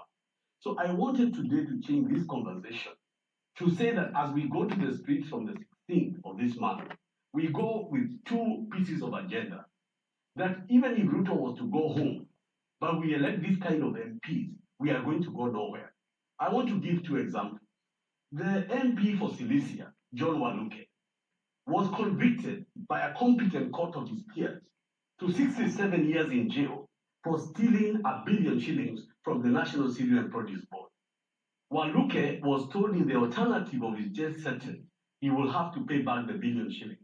Not only was Waluke released on an appeal, he participated in an election, was re-elected to parliament against Chapter 10 of the Leadership Act, but he's still an MP, was elected under an opposition ticket, but now is working with William Ruto. So what are the Kenyan people being treated to? We are being treated to musical chairs of these people who have been corrupted in the system. So it doesn't matter if they're in the opposition or in the government, they are all in one boat. And this is why we must sound this alarm. Because if the MCAs in Eldoret or where that young lady was coming from, I could hear her pain of this Finland money. If all the MCAs of the opposition had taken her cranial core, I can tell you that money would have been paid back by the county. But because the executive is not doing it, and the opposition is not doing it, this young girl becomes the advocate of the grandfathers and grandmothers of that area of Kenya. So today I want to say this, and I really hope that Raila Odinga's friends are on this line. Because before this, the only critic of Raila Odinga was Meguna. And I found sometimes he could be excessive in his language. But I want to tell Odinga, after working with him for several years, Kenya is at crossroads. And this particular time, I know you're having resistance from other leaders of Azimio who are not boarding on this idea of a cabinet reshuffle or an idea of some kind of dialogue.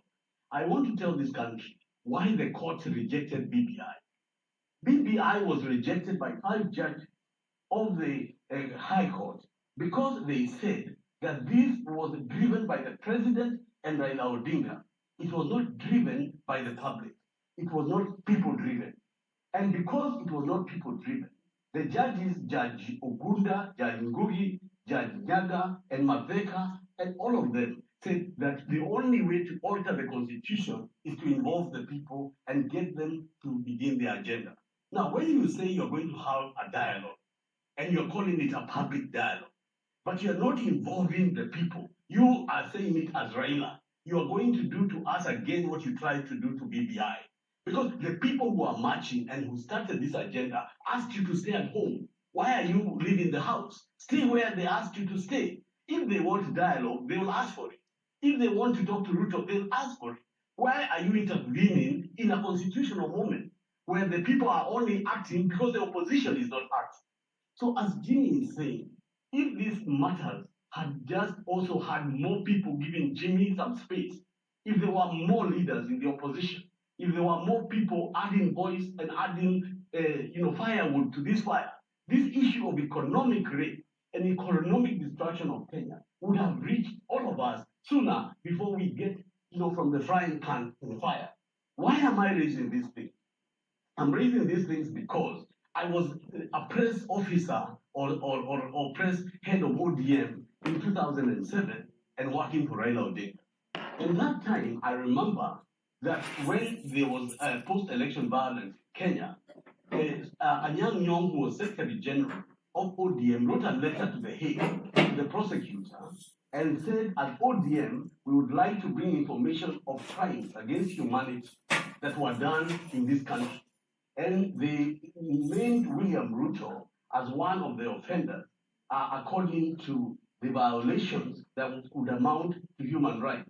And following the letter of ODM, William Ruto was charged with 3 crimes of forcible eviction of population and so forth under the Charter of Human Rights. And the same Raila today is telling us that this thing he saw on the streets where 41 people were when he was leading demonstration, 70 somebody people were killed. He's okay with it now that he can talk to Ruto for some dialogue, to form some government of national unity. Then I have a duty to call out who was my former friend and say, as much as we are fighting Ruto, we must fight you. Because if you are going to take the country back every time we move forward, this generation cannot inherit our mistakes because we have allowed this to continue to be the borders apparatus. We go forward and deals are made from IPPG and settlement, political settlement. We go back, government of national unity. We go back, we go to NATCO. From the day we went to NATCO, what one thing has been implemented in NATCO? People told me the other day there is an electoral commission. That electoral commission, who will appoint those people who will go to appoint commissioners? It will be a meeting between Raila Odinga and William Ruto. And if Odinga remains compromised as he is, how do you think we'll have a people's electoral commission? And that is why this nation, this country at this time, must do everything possible to constitute a public constituent assembly, form a transitional authority, and take power. And I want to say, if we do not do that, then these generations and those people who died will repeat the mistakes of their fathers. We are going to go back to a talking shop. We are going to go back to political settlements. Raila will be the chairman of the African Union. His daughter will be the head of somewhere in Yala, and Kalon, and whoever else will be where. I just want you and this country to understand the dangers we are in. The dangers that we have are not tied to the executive.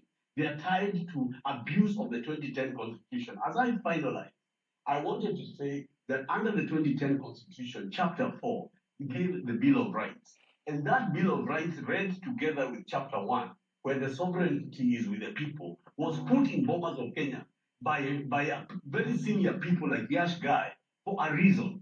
Because they foresaw a situation where the government and the opposition betray the people. So in the 2010 Constitution, and Kenya has one of the most advanced constitutions in the world, they put the Bill of Rights, where the sovereignty ran with the people. And to change that constitution, the executive could not manipulate the opposition to change it. And why the BBI was defeated by the High Court is they said if the executive conspires with the opposition to change the constitution, then the public will be have no defense. And this is a preserve only for the people of Kenya. And therefore, I would like to encourage. I want to thank Eric for this opportunity. I didn't want to get deep into the economics because I thought speakers before me have got very clear issues of the public debt and where it is and the problems that we have. And of course, that it's really impossible to solve this problem without either a default or a forgiveness of debt. It is just not possible. So my parting comment is that, ambition without knowledge is like a ship on land.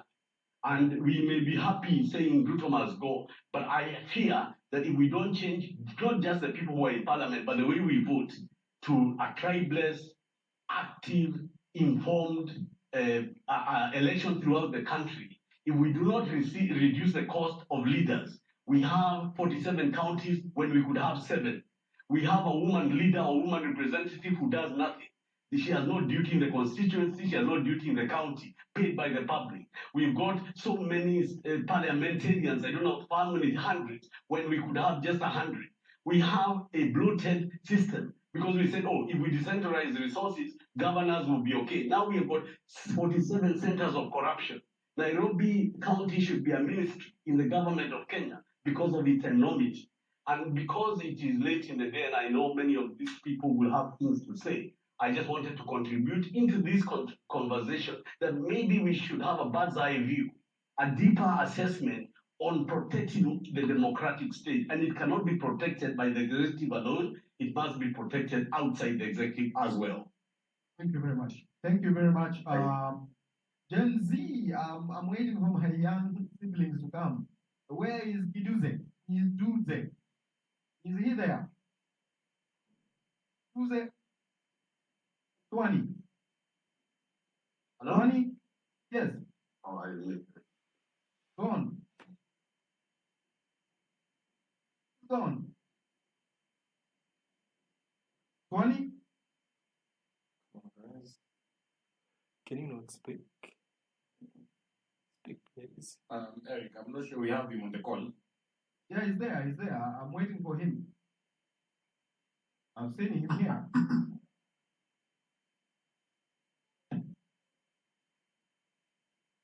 Please, can you start, please? You are wasting our time.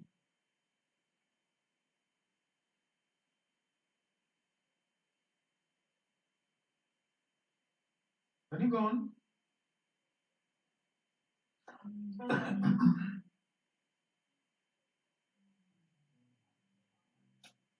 Hello.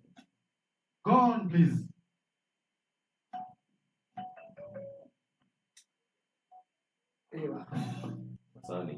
Yeah, that one is wasting our time. Polo, Kimani, go on.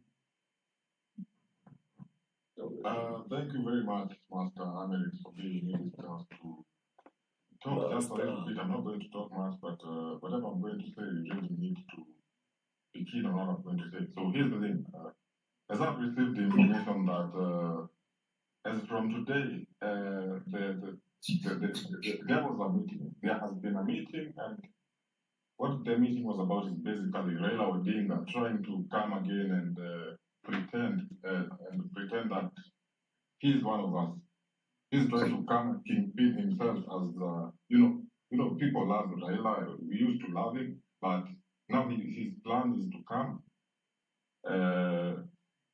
He pretends ajifanya kona sisi, but then when we now embrace him, he now goes and sells us to the students who go merchant once again. What I'm just trying to say is do not accept that. We must remain leaderless, we must remain focused on our goal. And if in any case anything happens, we must not, our leaders water to attack.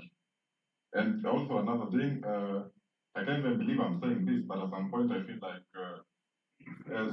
Sugoi's recklessness and Tamayake, it has really opened us our eyes to discover more things. Things like mining. I've been working on that area for a very Jana Juzi na Juzi. I've been working on that, and I get to realize there's a lot of shit happening in Kenya that most people are not even aware of. Hata zile jet kuna na jamaa alienda huko anasema alichukua mabisi zake. Kumbe huyo jamaa alienda kutuza huko pale. So I'm not going to talk about that pretty much. I'm planning to kuna files bado na kusanya hapa na pale before I give you a full dosage of what is actually happening. Because I've come to understand even there's a part of where the Pandora papers, this whole thing it's like a food web, a very big web that is interconnected. Easy conservancies is our learning, a lot of dark things that are happening at the expense of Kenyans are really happening really happening, you may attend. Okay. So we must, our goal at Majuke. Okay. I'm not going to talk much. Taki, maybe there are other people who want to say something more important, but my goal was that if Raila is trying to integrate our movement, we must not allow him. Okay. He's a sellout. Correct. And that's all. Thank you very much. There was Can you Mercy hear me? here who talked a lot about fertilizer and I've heard Tony talk about the members of parliament, how they've wasted us. I'm not giving a chance to politicians to speak, but there is this politician who voted no. I think he's the only one from Bungoma County. He should tell us why he voted no and why his other colleagues voted yes. He should tell us. Jack Wanam, Bumula. How are you, sir? Mzuri sana bwana. Yes. Mzuri, go on. We give you 4 minutes. Thank you for inviting me in this space. I'm Nani Wamboka, Member of Parliament, Bumula constituency. Go on. Voted on DAP ticket Azimio, and of course I voted no for the finance bill for reasons that are clear. That one, William Ruto is taking this country in a different direction. I was a sponsor of the Linturi Oster motion because I believed, and I still believe, Mithika Linturi needs to be in jail. Now, listen, Kenyans, you have a minister, first, who brings in contaminated sugar, which has gone to affect Kenyans. And by the way, you may not realize today, a lot of Kenyans are going to suffer from cancer cases because of the contaminated sugar that got its way the market of Kenya because we had a fraudulent minister called Mithika Linturi. And Kenyans move on as if nothing happened. But this guy brings in fertilizer that is contaminated. He moves and because of his issues, he goes and gives a company, of course, called MEMS Distribution Company, of course, belonging to his former brother-in-law, which has never been involved in distribution, manufacturing, or fertilizer in any way. So that MEMS proceeds now to look for real manufacturers and distributors of fertilizer in the name of chaos. These guys ordinarily just fraudulently give Kenyans bad fertilizer.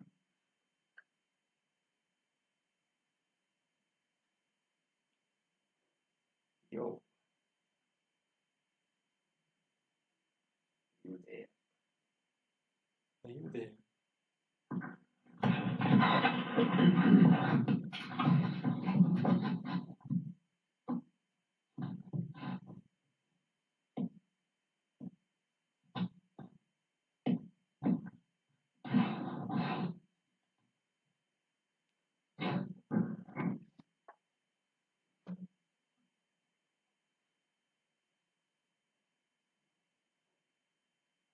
Can you hear me, Eric? Hello? Eric, can you hear me?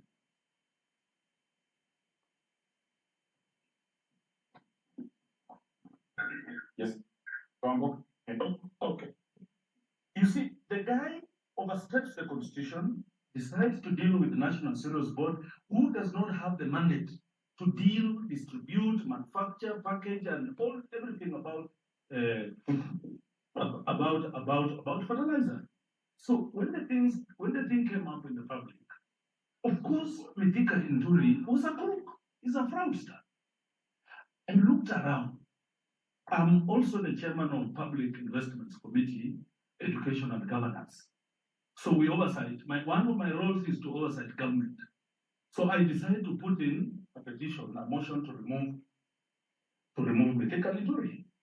And by the way, we successfully impeached Mithika Linturi. 149 against 30.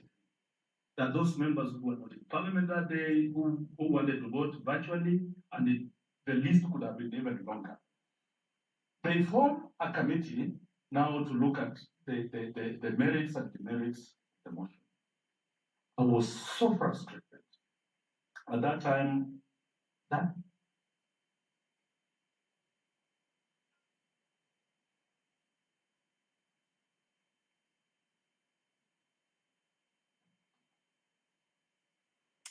This guy keeps dropping. So that was Honorable the MP of Bumula, Wanami Wamboka. Yeah, I don't know when I'll be back. It seems like the host may be having connection problems. Cyprian, can you take over, please?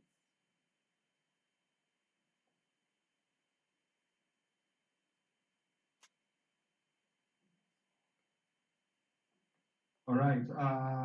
I think we completely lost him. And let me welcome Stay Hidden. Then Stay Hidden, then Mahanu. I want more of these Gen Zs. Where are they? These 24, 23, 22-year-olds. I want you here. I want you to speak.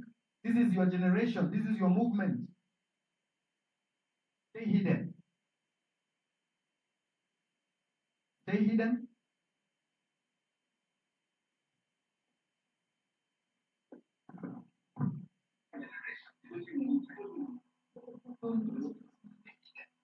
Am I audible? Please go on, please go on. Am I audible? Yes, Ken. We can hear you. Am I audible? What is wrong with these people? Next. Oh, okay.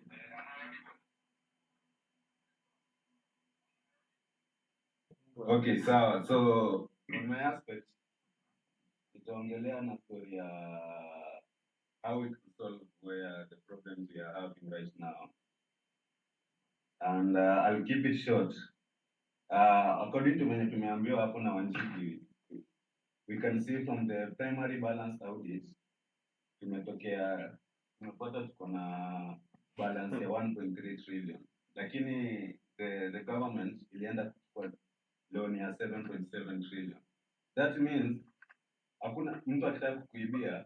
For example, nikitaka kwenda kuiba, siwezi enda kuiba kwa ghettos. Itabidi nimeenda kuiba kana nataka kuiba billion, nitaenda kuiba kwa banks zenye ziko huko Westlands and posh places. Place niko sure nitatoka hapo na pesa mzuri. That's what the government is doing. The government inaweka pesa, inatuwekea pesa kwa mfuko ndio ituibie kwa sababu the deficit was there, it was kidogo na wangejaribu kuiba, some development projects hazingeendelea na pia mishahara ingelipwa.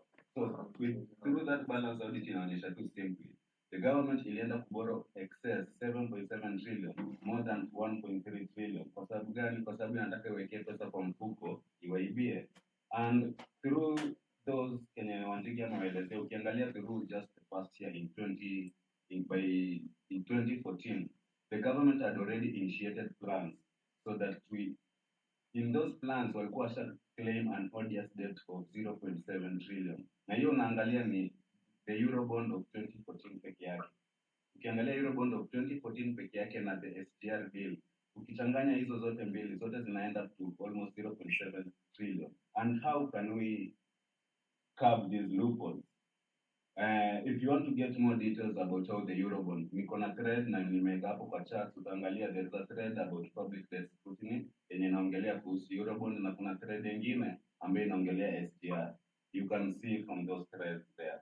So on another thing that we'll need to curb loopholes here is corruption. Corruption through. Okay. Am I audible? Yeah, you're audible, but you need to go straight. Yeah, so in corruption, there's threats about corruption, especially on budgeted corruption. In this sense, Wanjigi ashatuelezea more about public debt wherever we are. I'll give an example of budgeted corruption and it may happen. I have another thread on budgeted corruption about national government. But let's see this an example of fraud projects. For example, in 2013 to 2017, the Jubilee government increased roads by 5,800 kilometers during that period. Now, during that period, it spent 614 billion on roads. That was 60% more than the Kibaki government yenye ilikuwa imetumia 376 billion. Ukikuja, the average cost per kilometer the Jubilee government used was 96 million per kilometer. But ukiangalia what the other government used, previous government used was 51 million per kilometer. That's a very big margin and increase. Na kwa nini hiyo margin inaonekana increase hapo?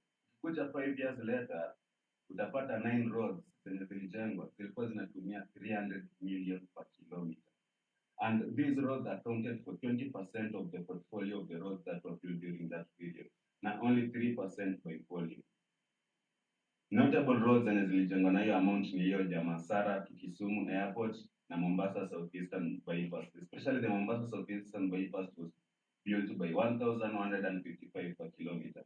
Na the previous government ilikuwa imebuild na per kilometer utapata hapo ni 30 million per something of that sort. So the government inaweka projects at a higher cost so that so long as hii kitu inaenda itapitishwa kwa appropriations bill, hakuna kitu tunaweza fanya government not to steal.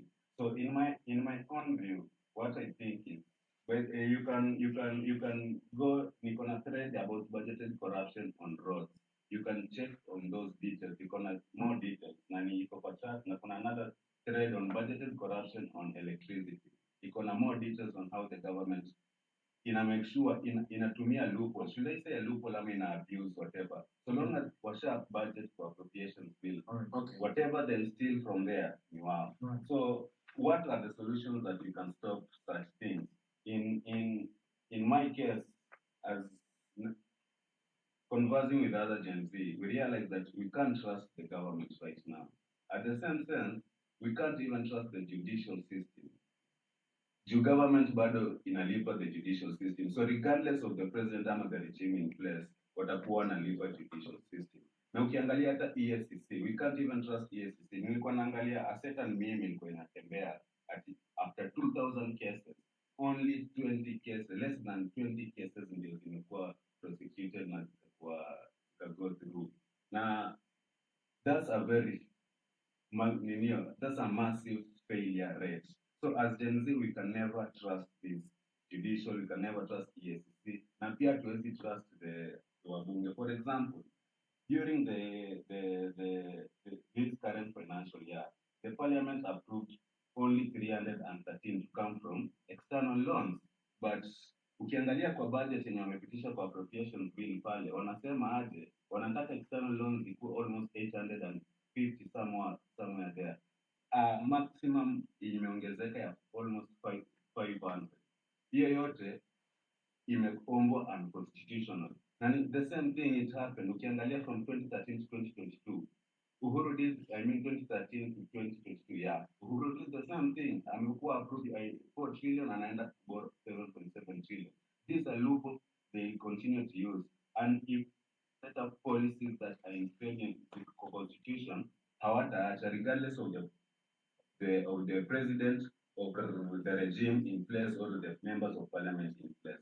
So in my own view, I think we can have a Bitcoin, a blockchain system. A blockchain system, let me break it down simply so that people can understand how can a blockchain system help us. For example, let's assume umekuja kununua nyumba, let's say umekuja town, no, ama you are in Thika Road and you're looking for a house, no, umepata Roysambu, I'm there, umenipata mimi ndio nauza nyumba. I give you a folder. In that folder, if you open page 1, unaona 2001, this house was built. Ukifungua next folder, unaona 2002, kulikuwa na renovation ya mabati and what not. 2003, but ukiangalia nyumba, unaona hii nyumba ilijengwa na ile bricks ama mawe zile zilikuwa zinatumika na wazungu, the British by that time. Hauwezi trust my folder. So blockchain simply is what can I say? Is simply a diary in this sense. Kama nauza hii nyumba, so nyumba zote zenye ziko hapa tunaweka na diary na sio mimi peke yake. It's a distributed ledger in that Mimi na watu wote wanaishi kwa hii kijiji tuko na hii diary. Na any renovation I make kwa hii nyumba na ikip kwa hii diary. So mtu mwenye anakuja kununua hii nyumba akiangalia diary yangu anaenda kuconfirm with another diaries from other people. That's what blockchain does. Inakuwa distributed ledger from very many people. In case my diary has information that other diaries zenye zimerecord all those transactions haiko hapo, that means my diary iko compromised. So my diary itatupwa kwa system, itatupwa kwa hiyo chain.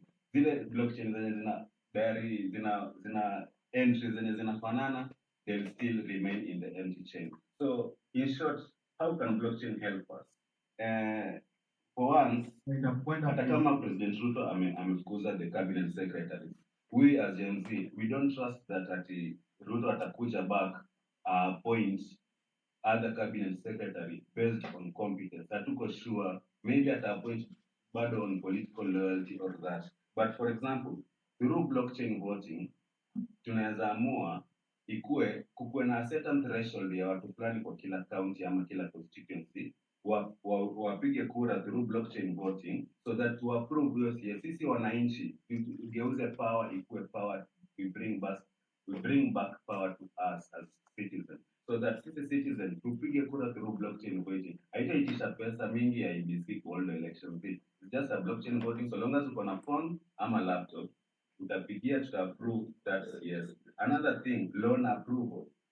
When a blockchain voting, wakati anytime the government wants to take loan, for example, kwenye nilikuwa nimesema kama Ruto alikuwa ameapproviwa na government only 313 loans. Kama alikuwa ameapprove only 313 billion na anaenda kwa budget anasema nataka 870 billion. Hiyo ingine 500 ni extra. But ukiwa na blockchain voting tuta make sure so long as una loan the Kenyan government, kama utaenda against the constitution, ni shauri yako, hiyo deni hatutalipa. Na kwa constitution tushaweka kutakuwa na blockchain voting yenye kama president yoyote mwenye yuko in place, si wa leo ama wa kesho, tutavote kama hiyo wananchi wana approve hiyo deni, sawa, atapewa. Kama wananchi hawa approve hiyo deni, hatapewa. Another thing yenye tunafaa tuvotie on through that blockchain voting, loan usage. Hiyo loan itumike wapi? Okay, All thank right. you, thank you. Thank you Thank very you. much. Let us go to the next. Did you finish, Jack? Did you get your internet? Jack get his internet back.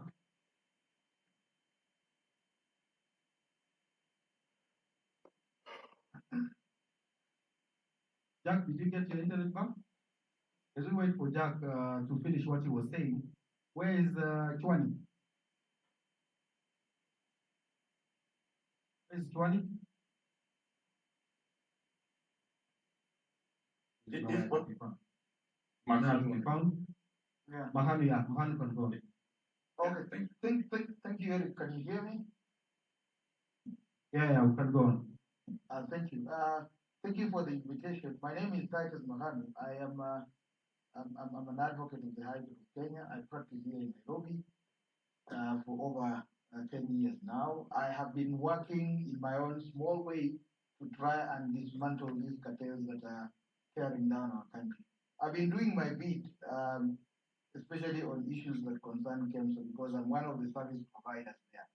In fact, on the 22nd of this month, we have a huge case that involves the chairman and some part of the management that are demanding a bribe of 15 million from me before they can approve payment of the services that we render.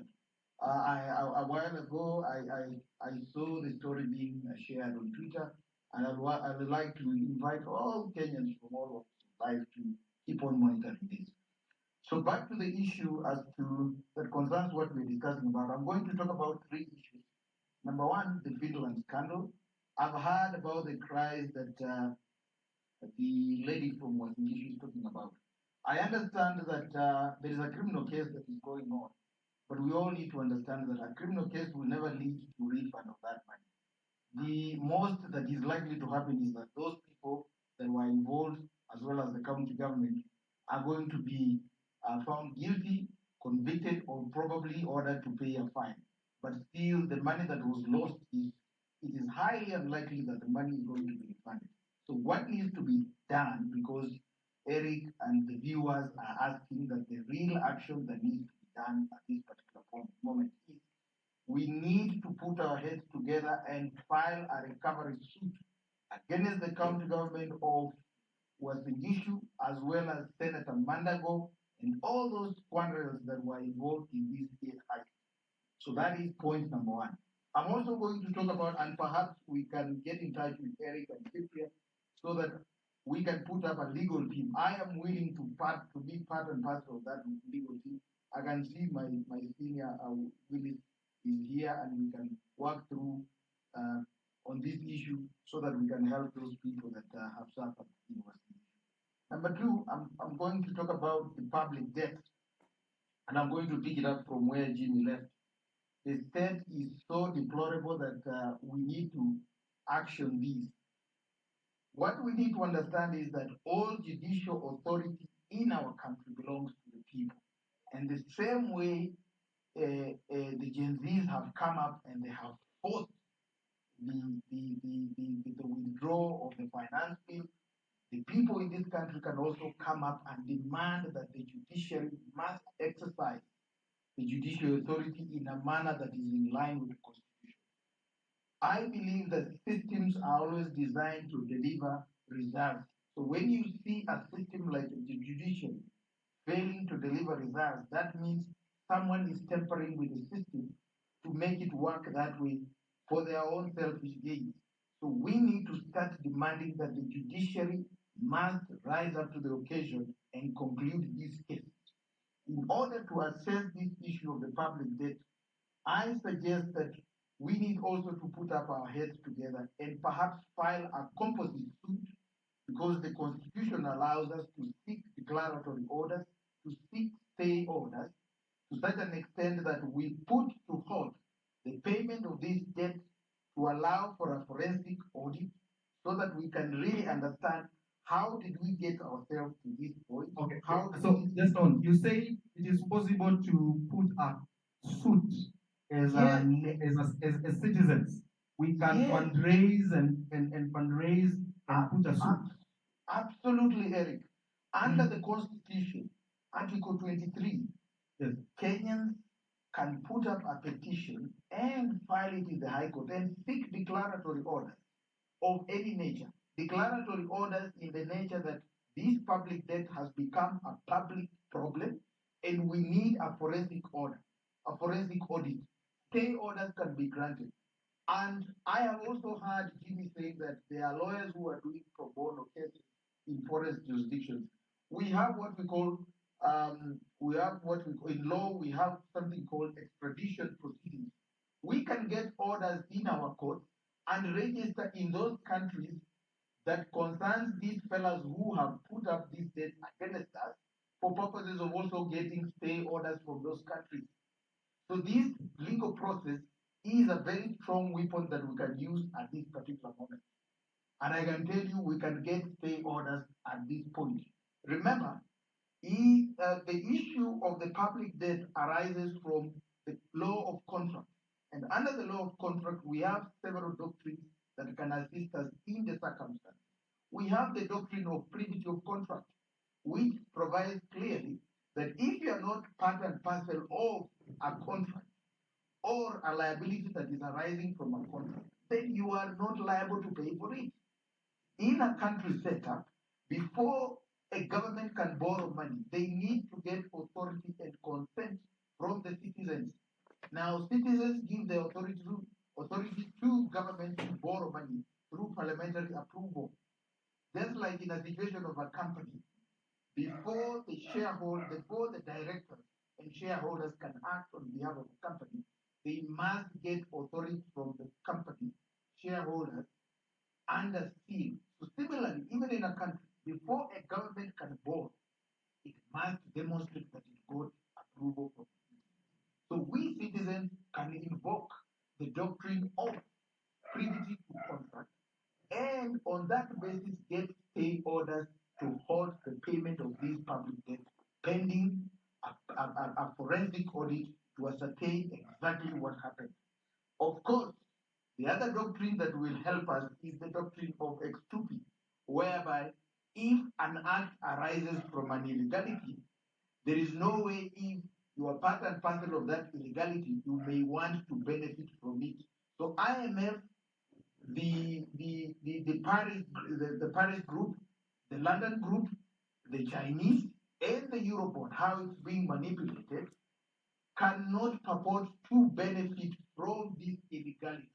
If for sure it has been demonstrated that the manner in which this debt came to be is not according to what is contemplated in our laws. And almost as I conclude, the doctrine of estoppel can also come in and assist. So as we think about the way forward, we need, of course, as citizens, to start asking questions about disclosure of the contracts that led to these deaths. And through this forum, which we have demonstrated that it's a very powerful forum, we can get this information. So all the professionals, all everyone that is in this forum that is concerned needs to start doing their bit so that we can get this information. Let us start, probably, Eric, the next session we are having, let us also have a status update of the matters that we want to progress insofar as this debt is concerned. Let us try to come up with a number of professionals, lawyers, accountants, auditors, so that we start compiling materials for purposes of getting these court orders. So that is what Izima kuchapa kazi jioni ikifika mtu. Thank you very much. Thank you very much. As I conclude on the issue of the status of the revolution, 2 minutes, 1 minute, Yes. Eric. Yes. As we continue championing on this issue of our revolution, we need to identify short-term and long-term goals. Short-term goals, as the president gears up towards appointing a new cabinet, we need to continue demanding that so many heads need to roll. We need to revamp our state corporations. We need to ensure that these people who are currently serving as state corporation heads, the CEOs, the board members, and the chairman, these people need to go. We need to have our output. We need to start afresh. And as new people are brought into office, the first thing is we need to make public service, we need to decommercialize public service. We need to put up demand to the extent that if you're coming to serve members of the public, you should be paid according to your job group, based on your credentials. If you are an MP, if you are a cabinet secretary, if you are a CEO of a state corporation, if you are a chairman, if you are a board member, you should be paid your remuneration based on your job group. And job groups are defined by your level of education. That is the only way we are going to decommercialize public service. And as we demand demand dissolution of parliament, when new MPs will come in, we should also demand that they should be paid according to their level of education. Job groups. Let us have a scenario where if we have an MP who has not gone to university or doesn't have any certificate, you should be paid just like a janitor. So that you can, if you want more salary, you should be encouraged to go back to school. That is the only way we will be able to demotivate this thing, and slowly by slowly, we will get people who want to serve Kenyans. Thank you so much, Eric, and let's keep on engaging. Thank you very much. Thank you very much. As I hand over this chance to Jack, a young man called Twani wants to tell us something. Can he tell us what he wants to tell us? Twani?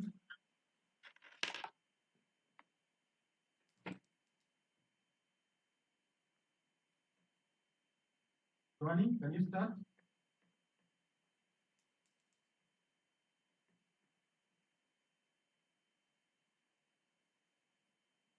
Can you start, please?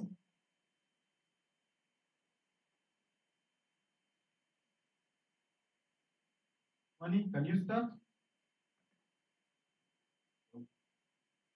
Can you go on, Twani? This is the last chance I'm giving you.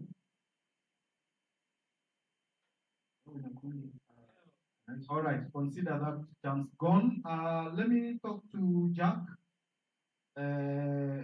Jack, you were saying something about fertilizer and the contaminated sugar. and the cancer that we are going to experience in the next many years. What is this?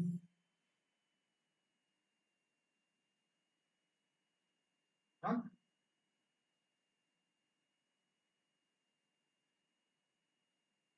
Experience in the next many years. Yes, Eric, thank you so much. Yeah, go on. I hope you've gotten your internet.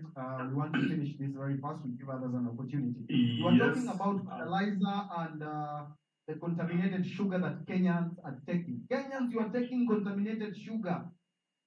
You are facing years and years of cancer. That is true, Eric.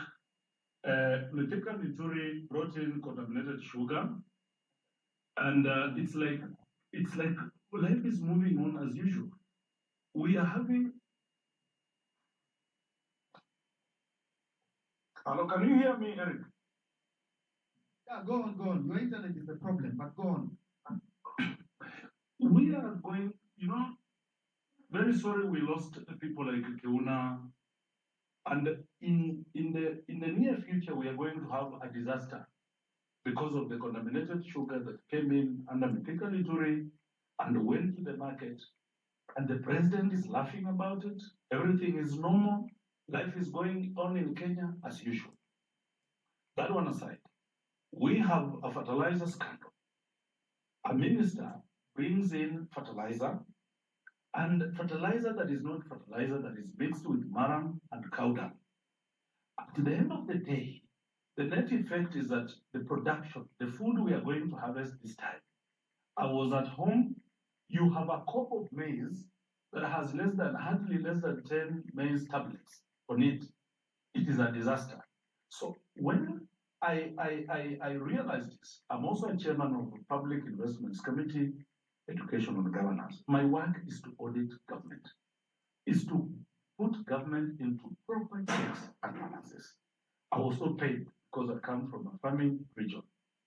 Bomola is a farming region and largely in Western Kenya.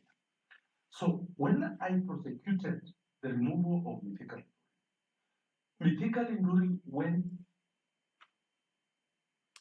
you come on, man.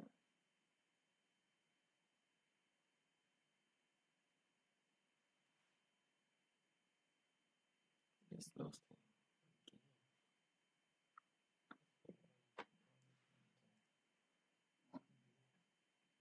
It's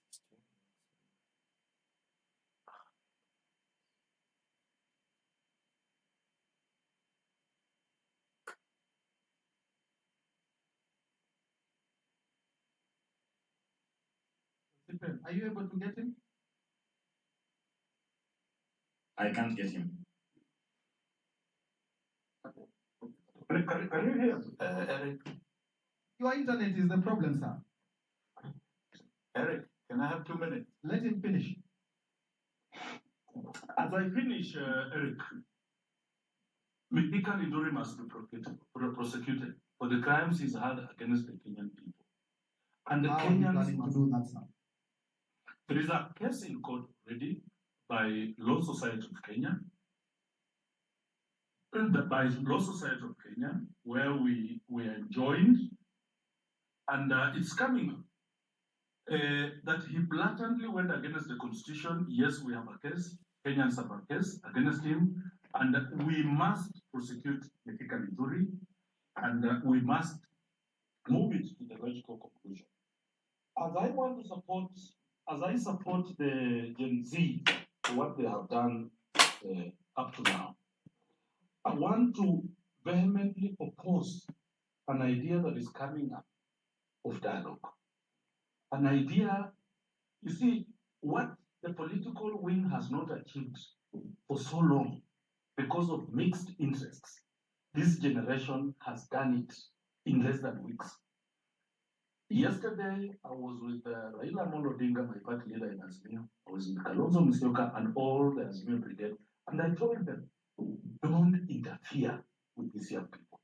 Let them finish that which they started. We cannot dialogue with William Ruto when now we are getting bodies, young people, whose only problem and mistake was to go on streets and voice what Wanami, you have poor internet, man. Don't the government give you enough allowance for that? Come on, my friend. With your phone, it's even worse. Or you never know where you go.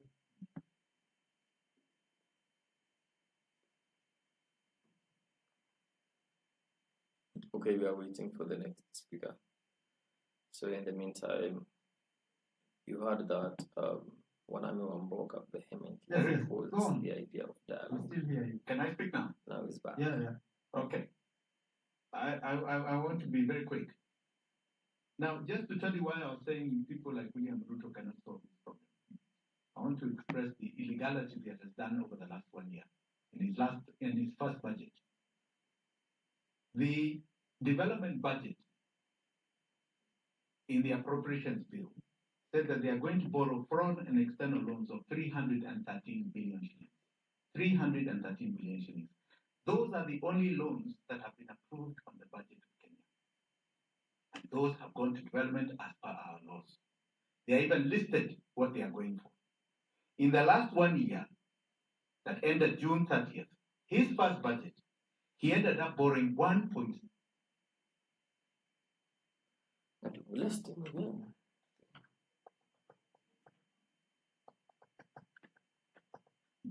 We can hear you. Go on.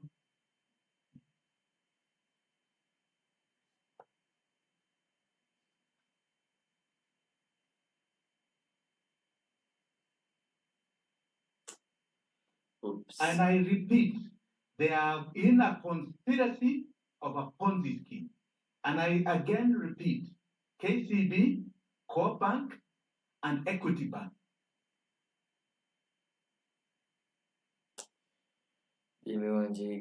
Were not involved in this malfeasance. And there are many others. Get into those banks and deposit. These banks are part of our slavery and they must be cut off, completely cut off. And I want to say, in addition to this, that the only dialogue we should be talking about with William Samoei Ruto is a dialogue at the ballot box, no other. That is where we want to dialogue. Let me end with a famous quote I saw yesterday on James Smart's Twitter handle. And it was from a famous president from Burkina Faso called Thomas Sankara. He said, if we don't pay the debt, the lenders will not die. But if we pay it, we will die. That is the situation in Kenya. If we continue paying this, we will die. We must stop our debt. So before you go, Jimmy, now can you give us practical steps? Just tell us these are the practical steps that we need to embrace in order to avoid paying this odious debt.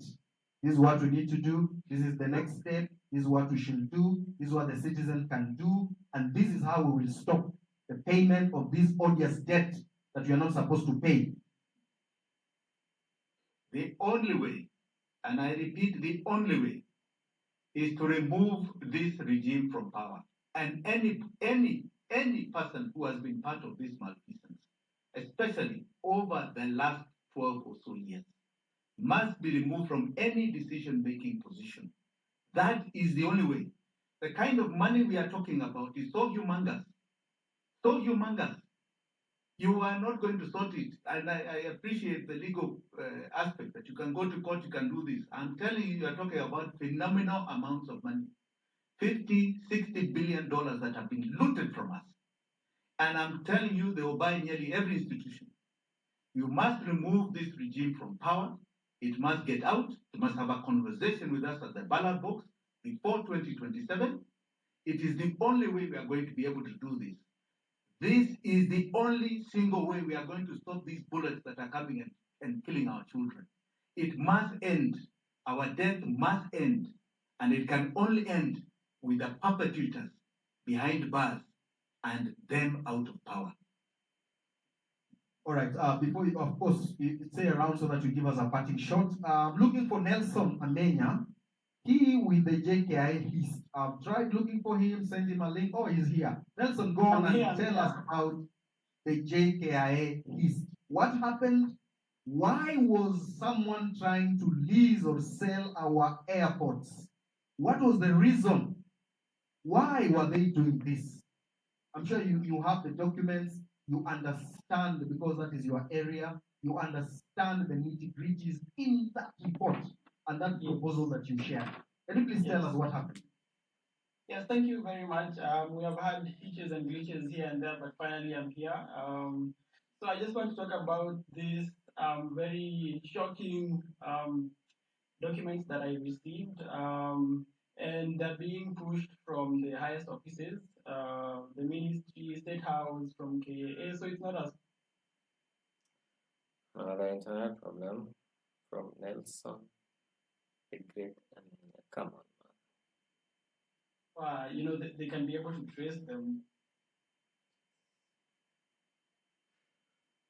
Well, I don't know what we will do here, but he wants to talk about the heist that is going to happen in the Jomo Kenyatta International Airport, about the possible management and being leased to Adani Group for quite a number of years under the hood without invoking public participation. Nelson, are you still there? It's now having bad internet. Sorry. I think I was muted. So, I was saying if you go to the PPP Act, the way we are supposed to do public projects, number one, you're supposed to do bidding, and then number two, you can do direct procurement, and then number three, you can do public. It's called PIP, privately initiated proposals. And wait 1 second, I open this act. I have it here. Okay, this is the act. So for anyone who's interested, it's the PPP Act of 2021, and I'm going to read section 22. Okay, so section 22 talks about ensuring that there is public participation on any PPP project, which wasn't done by Murkomen and the KAA team. And then so Murkomen was trying to bypass all this, and he went directly to the PIP. But if you look at the PPP Act, it recommends the bidding process. It recommends bidding process over any other way of PPP. But they did not want to go the bidding process. However, there was companies already willing to bid for this listing of JKIA, and companies from Singapore, companies from Qatar. But Murkomen and his people, together with Kositani, they went ahead and picked a company called Adani Group from India. Adani Group from India is one of the most corrupt companies from India. It is so corrupt that there was a company from the US, it's called Hindenburg Research. Hindenburg Research did a research on them, and the revelations was super shocking. If you read these things, I'm just going to read a few of them about Adani Group. So Gautam Adani is the owner of Adani Group. So Gautam Adani's brother-in-law, Samia Vora, was accused by the DRI of being a ringleader of the same diamond trading scam.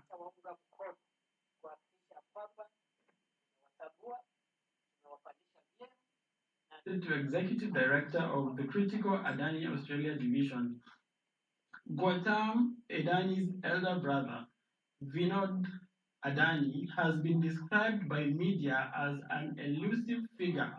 He has regularly been found at the center of government investigations in Adani for his alleged role in managing a network of offshore entities used to facilitate fraud. Our research, which included downloading and cataloging the entire Mauritius corporate registry, has uncovered that Vinod Adani, through several close associates, manages a vast labyrinth of offshore shell entities. We have identified 38 Mauritius shell entities controlled by Vinod Adani or close associates. We have identified entities that are also surreptitiously controlled by Vinod Adani in Cyprus, the UAE, Singapore, and several Caribbean islands. Many of the Vinod Adani associated entities have no obvious signs of operations, including no reported employees, no independent addresses or phone numbers, and no meaningful online presence. Despite this, they have collectively moved billions of dollars into India's Adani publicly listed and private entities, often without required disclosure of the related party nature of the deals. Okay, let me go back up. The Adani Group has previously been the focus of 4 major government fraud investigations, which have allegedly money laundering, theft of taxpayer funds, and corruption, totaling an estimated US $17 billion.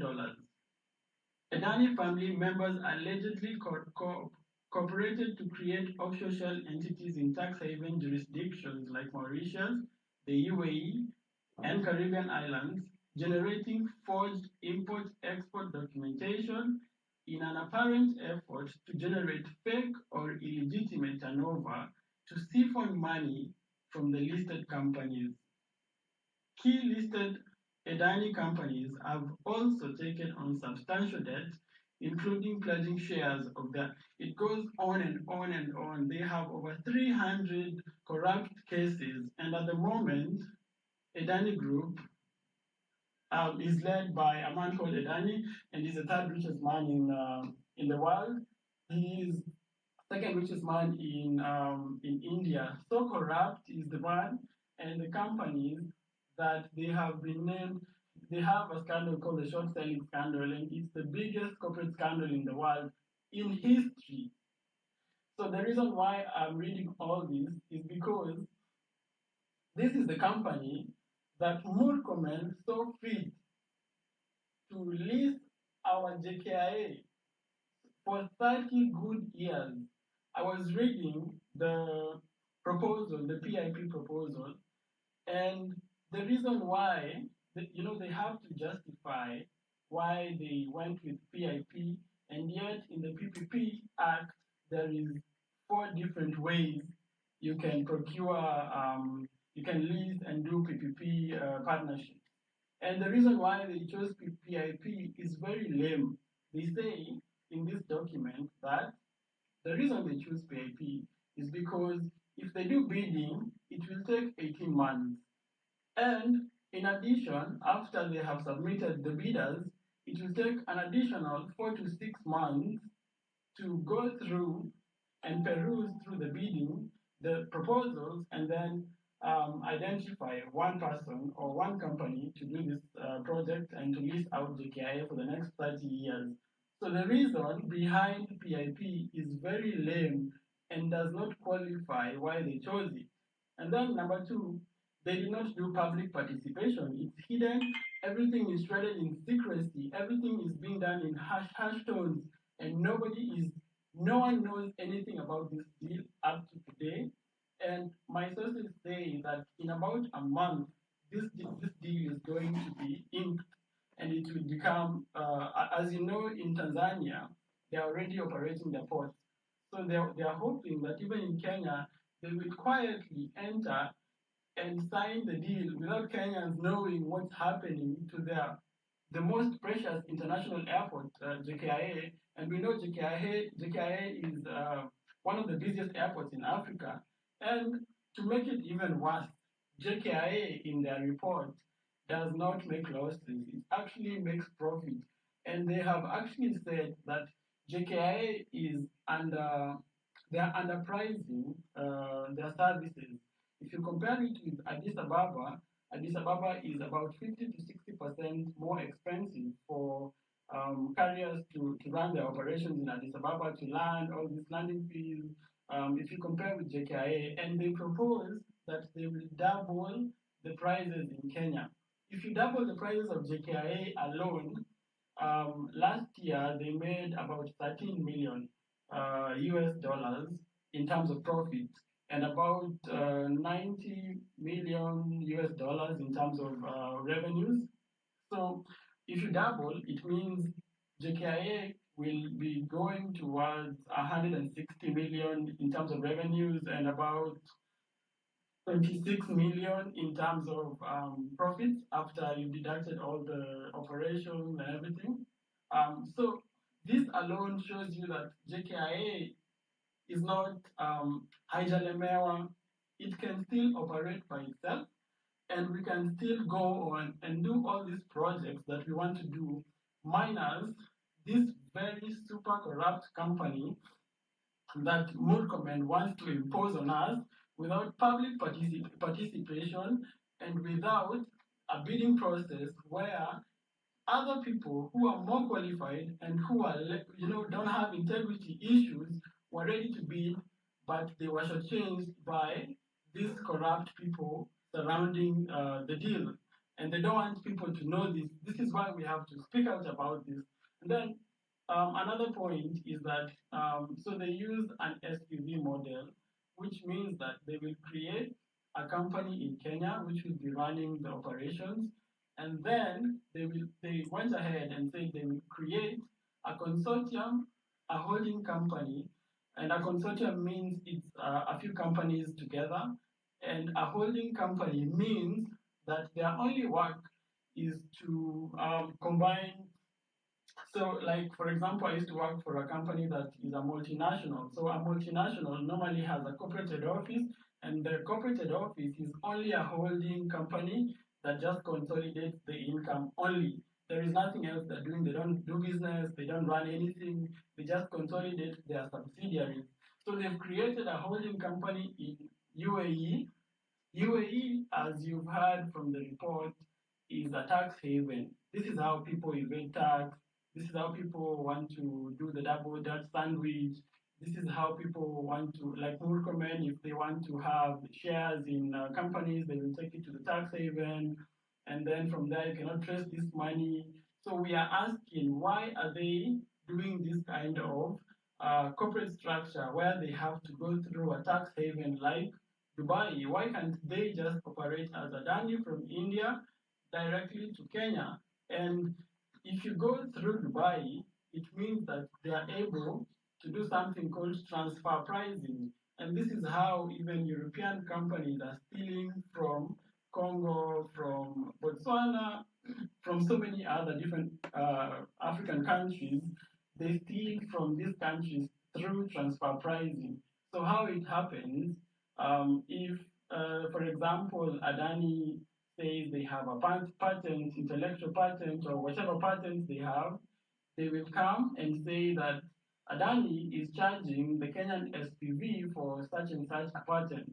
So the income that we make as JKIA in Kenya will be deducted. You know the way EBITDA works, they will deduct the patent as a cost. So by the time it reaches where we have to deduct tax, they have already deducted fake costs in terms of transfer pricing. And this is why they are doing this thing of we have to have a company in the UAE, and then another company, and another company. And if it spans towards different jurisdictions, it's harder for us to track our money. And so this is, yes, Amerix. Yes. I want to interrupt you a bit. Francis has been saying a lot about JKIA and how JKIA has been limping, but you can hear from here that there is profit. Francis, what is your comment on this? Because Nelson says JKIA makes a lot of, or KAA makes a lot of profit. I heard there, he said something like 13 million. Yet we are being told every time that it makes losses. Francis. I think I was never about, I was mostly about Kenya Airways. I was mostly about the leases that were embarked on. In fact, the other day, somebody told me, I had a whistleblower telling me that there were two companies which were incorporated in the Cayman Islands and whatnot. One was, I think, called Tifaru, another one called, I'll remember the name shortly. But they bought some Embraer. Embraer is is an airplane brand from Brazil, and they all of them are denoted with the code name FF, which was Fast Family, which are owned by Uhuru Kenyatta. And so Kenya Airways was compelled to pay those outlandish leases on behalf of Kenya Airways to aeroplanes owned by the Kenyatta family, those code names are denoted with FF, which was the Embraer model. And so when Ruto came in, don't forget that when we are talking about odious debt, connect to Kenya Airways because it's been one of the vessels which has been used to siphon taxpayers' money into private accounts. So when Ruto came in, when he was supposed to resolve those issues, then some of his cronies have gotten also other flights so that we can continue funding Kenya Airways from taxpayers' money. We can continue giving them money under the guise of bailing out. We've given them, first of all, don't forget when it was being privatized in the 90s, we were told that by privatization it will be self-sufficient, it will be profitable, and they came up with all these cock and bull stories just to sell the privatization agenda when I was talking about feeding dead and whatnot. But if you look at the amount of money we have spent post-privatization, it is close to 100 billion Kenya shillings. Now, that money because, first of all, I was talking about somebody, the CEO at the time was Titus Naikuni. Titus Naikuni, first of all, he belongs to committee prison. I don't understand why Titus Naikuni, if we are giving the same treatment to Farah Mali, he goes to Saroba, and he's told he cannot stay there because of his toxic utterances. Then Titus Naikuni should not be allowed to eat or drink anywhere, just like we want to do with David D because of his toxicity, defending war crimes. We should not be allowing these people to live amongst us. So Titus Naikuni, then came somebody called Bobby Gunze. Bobby Gunze was the one now, and now the chairmanship was Michael Joseph. Michael Joseph is a crook from South Africa. I don't know how he ended up here. I don't know how he was at one time the chairman of Safaricom and KQ and almost all the well-performing blue chip companies. But if you look, there is always a paper trail of corruption. Then Jeremy Moving Gunze was the CEO of Kenya Airways, where they were being bailed out with billions of shillings of our taxpayers' money to pay for for leases or for aircraft owned by the Kenyatta family. And his brother, you can't make this stuff up, I kid you not. His brother, called Jeremy Gunze, was the CEO of CBA Kenya chapter. So here we have two brothers working for the same criminal outfit, which is called the Kenyatta Family Criminal Enterprise, siphoning taxpayers' money. Because now CBA is also amongst other banks which have profited from anti-competitive practices. They have been involved in intellectual property theft. They have been involved also in the debt issue. They appear in the debt register of the banks. I know we have spoken about Equity Bank, we have spoken about KCB, we have spoken about Corp Bank as the lead banks which have funded and fueled the government's appetite for debt. If you go there, you just want a million shilling overdraft. They will make you jump through hoops so that you can just access an OD of just a million shillings. But they give government carte blanche. They give them billions of shillings every year under the guise of domestic debt because it's, as you heard, it's a Ponzi scheme. James Mwangi has become a dollar billionaire in this republic from buying bonds from domestic debt, mopping up capital from the commercial market. We cannot get credit. Our biggest weakness is lack of credit when we are doing enterprise. And it's because all the money is going to government because they have seen it is lucrative to loan to government and then they can be able to sort themselves out there with their own commissions and whatnot. So Kenya Airports, whether it makes profit or not, first of all, don't forget that they terminated the Greenfield terminal, which was supposed to expand our capacity to make us a competitive hub in the region. Ethiopia Ethiopia has taken over us. First of all, they have more aircraft. In Kenya, we invested in these small planes called Embraer. Those Embraers, they are being taken to the key routes. They don't have good facilities, which the business class, which the first class. And so we are underwriting the delusions and we are underwriting the poor financial decisions of Kenya Airways based on our taxes. So as we take on the audit of the odious debt, we must also audit all the poor financial decisions that have been undertaken by the subsequent governments and individuals with a view, with an objective of securing our money. We have to convert whatever private assets that they have taken from our country. We have to secure them. They have to be returned to the state. They don't have to be grabbed by other people. They have to be grabbed. Everything, even the MPs who are stolen CPS money. We have to now repossess that so that it goes into the state, because these were crimes which were committed and we have to catch up with time that they have stolen from us. Thank you very much, Amerix. Thank you. All right, Nelson, that was just a ticker on what you were saying. Maybe you can tell us in a few minutes, 2 minutes or 3, before we give Mercy Tarus and the rest. I can see some analysts here and the others. What can we do as a nation? You know, we talk too much, but in your opinion, because you are the professional here, what can we do? The lawyers are here to guide us on the legal journey.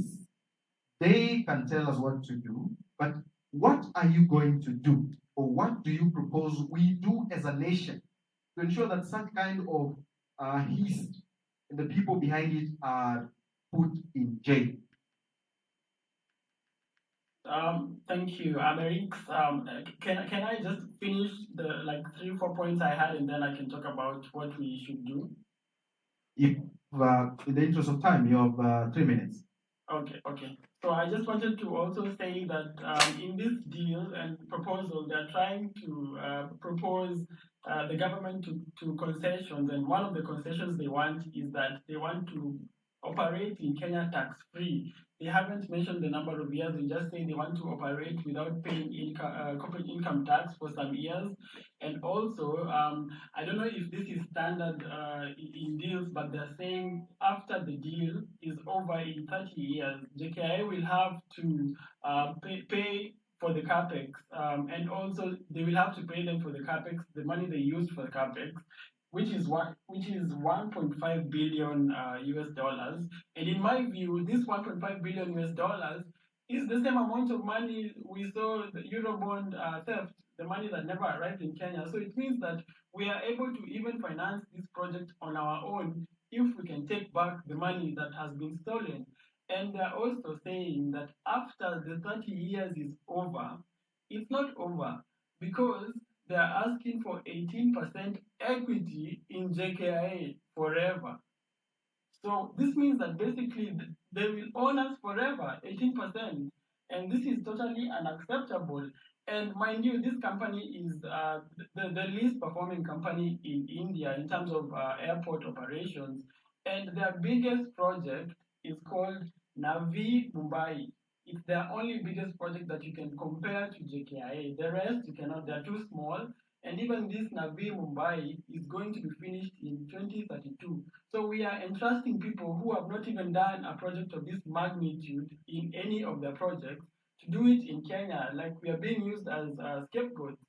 So, and your question, Amerix, about what we need to do is, it's very simple. We need to make a lot of noise, and also we need to start preparing to take over these positions. We cannot just be in the outside and every day, we keep complaining about bad governance. We need to be the leaders we want to see. We need to go into those leadership positions. You have seen in the UK, they were inaugurating very young Gen Z leaders into the House of Commons. So this needs to happen also in Kenya. But at the moment, we need to increase the pressure. We need to occupy JKIA. We need to occupy all those offices until these things stop happening. This is how revolutions happened in the past. I've spoken so much about the French Revolution. It was the young people who went and demanded, their rights and demanded for what was right. And it happened. It's not easy. It can take a lot of time. It can take shorter time. But if we keep pushing, it will happen. And also, I have spoken about critical junctures, how in history, when a revolution happens, you have two choices. You can either go the side of whatever people are talking about, like Sudan and the rest, or you can go the path of prosperity. And this is what happened in France.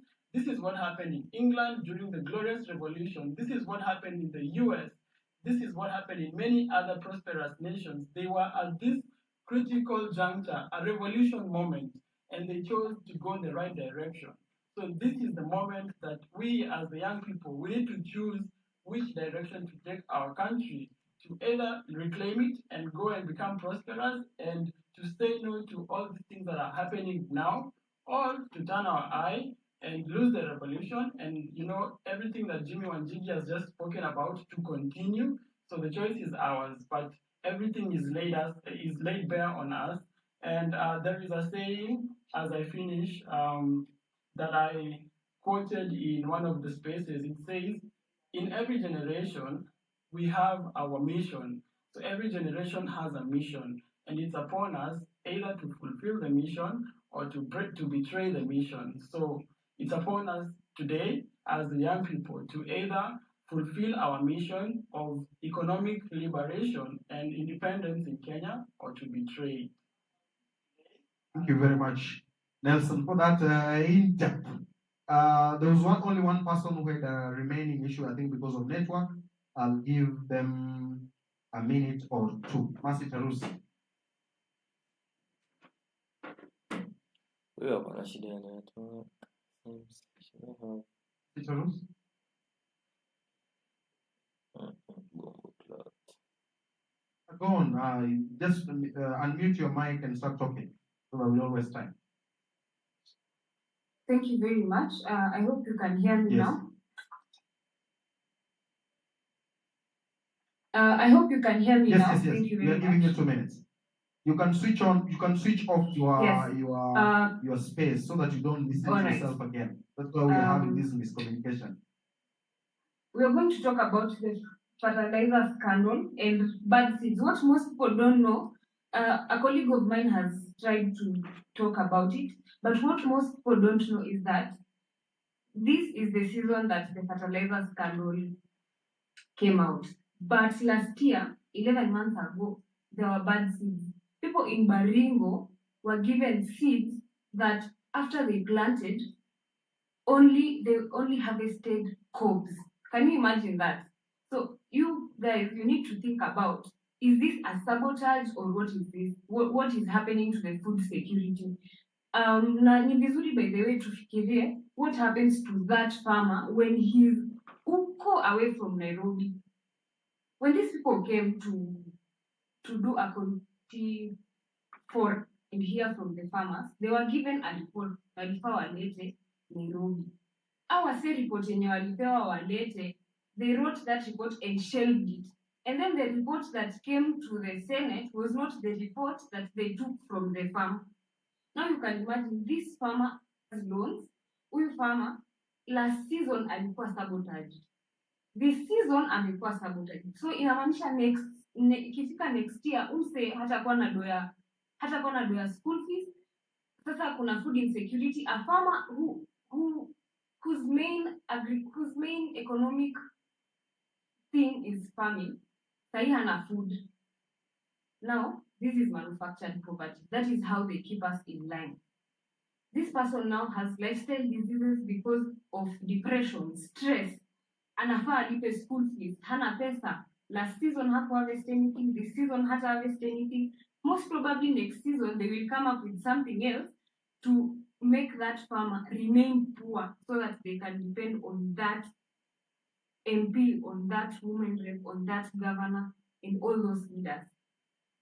But again, that is what the government does for you. As I finish, why are we here? It is because the people that have been put in those offices, they don't have merits. We lack meritocracy. Umse hajui policies zenye anafaa kufuata. You can imagine a whole CS is being asked if they know about that if they know about that fertilizer. And what do they say? They say, my boss knows that that there was fake fertilizer. And then first of all, before aseme hivyo, anakataa anasema mimi sijui anything about fake fertilizer. Someone who is supposed to stand on such an important ministry. Again, integrity issues. So this person hana merit. This person does not know the policies because they don't have any merit to be in that office, and they do not follow the rule of law. So they have integrity issues. Medics, it is important that you know that the person who is chairing your Senate Committee for Health is mandatory. Someone who is under scrutiny for embezzlement, fraud, corruption of 1.1 billion is overseeing your committee in the Senate.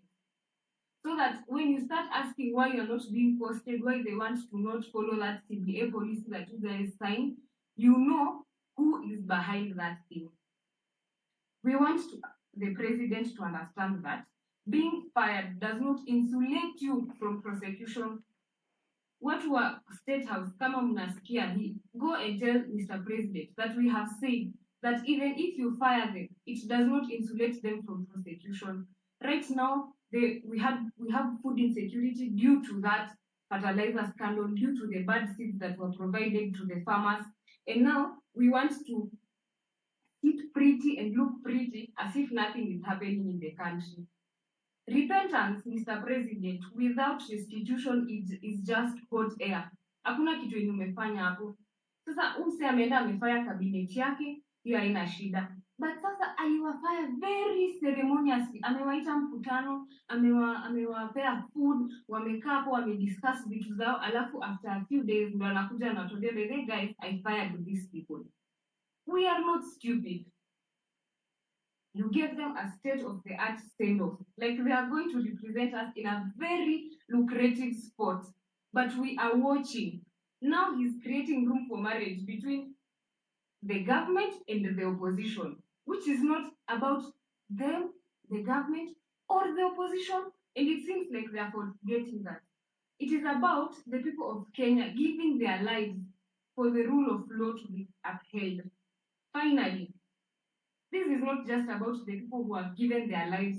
It is also about those people whose lives have been brutally taken by the police. Mr. President, this is my parting shot.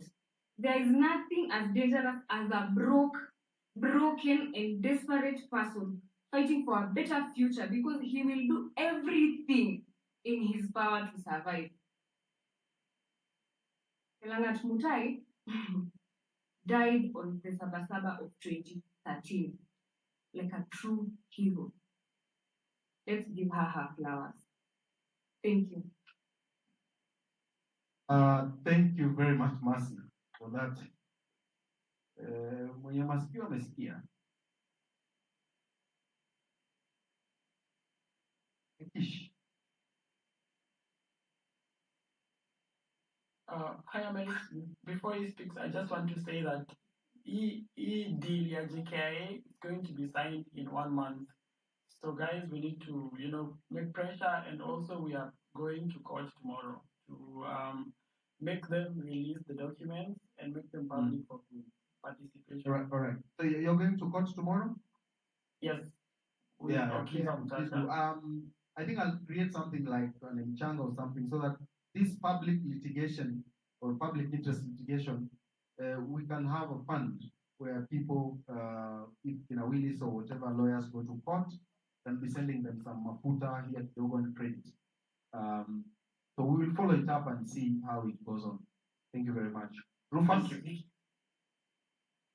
Hi everyone, and thanks Amerix for the opportunity. So my input on this conversation is that nobody is talking about the money. So the way we conventionally view the money, it's something that we use in our day-to-day lives. It's something that we earn when you work a job, when you do a business, but there's more to money, and I think everyone needs money.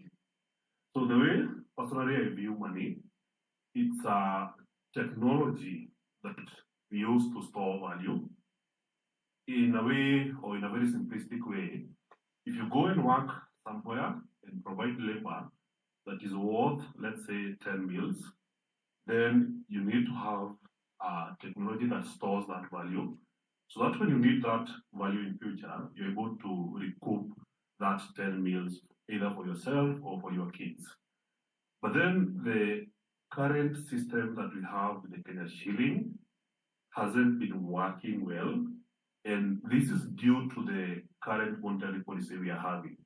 So if you have wondered or seen how, let's say, a primary school or secondary school teacher was able to raise a family of 5 in the 90s, have a decent home and perhaps even a car, and today that reality is impossible, it's mainly because the money is broken.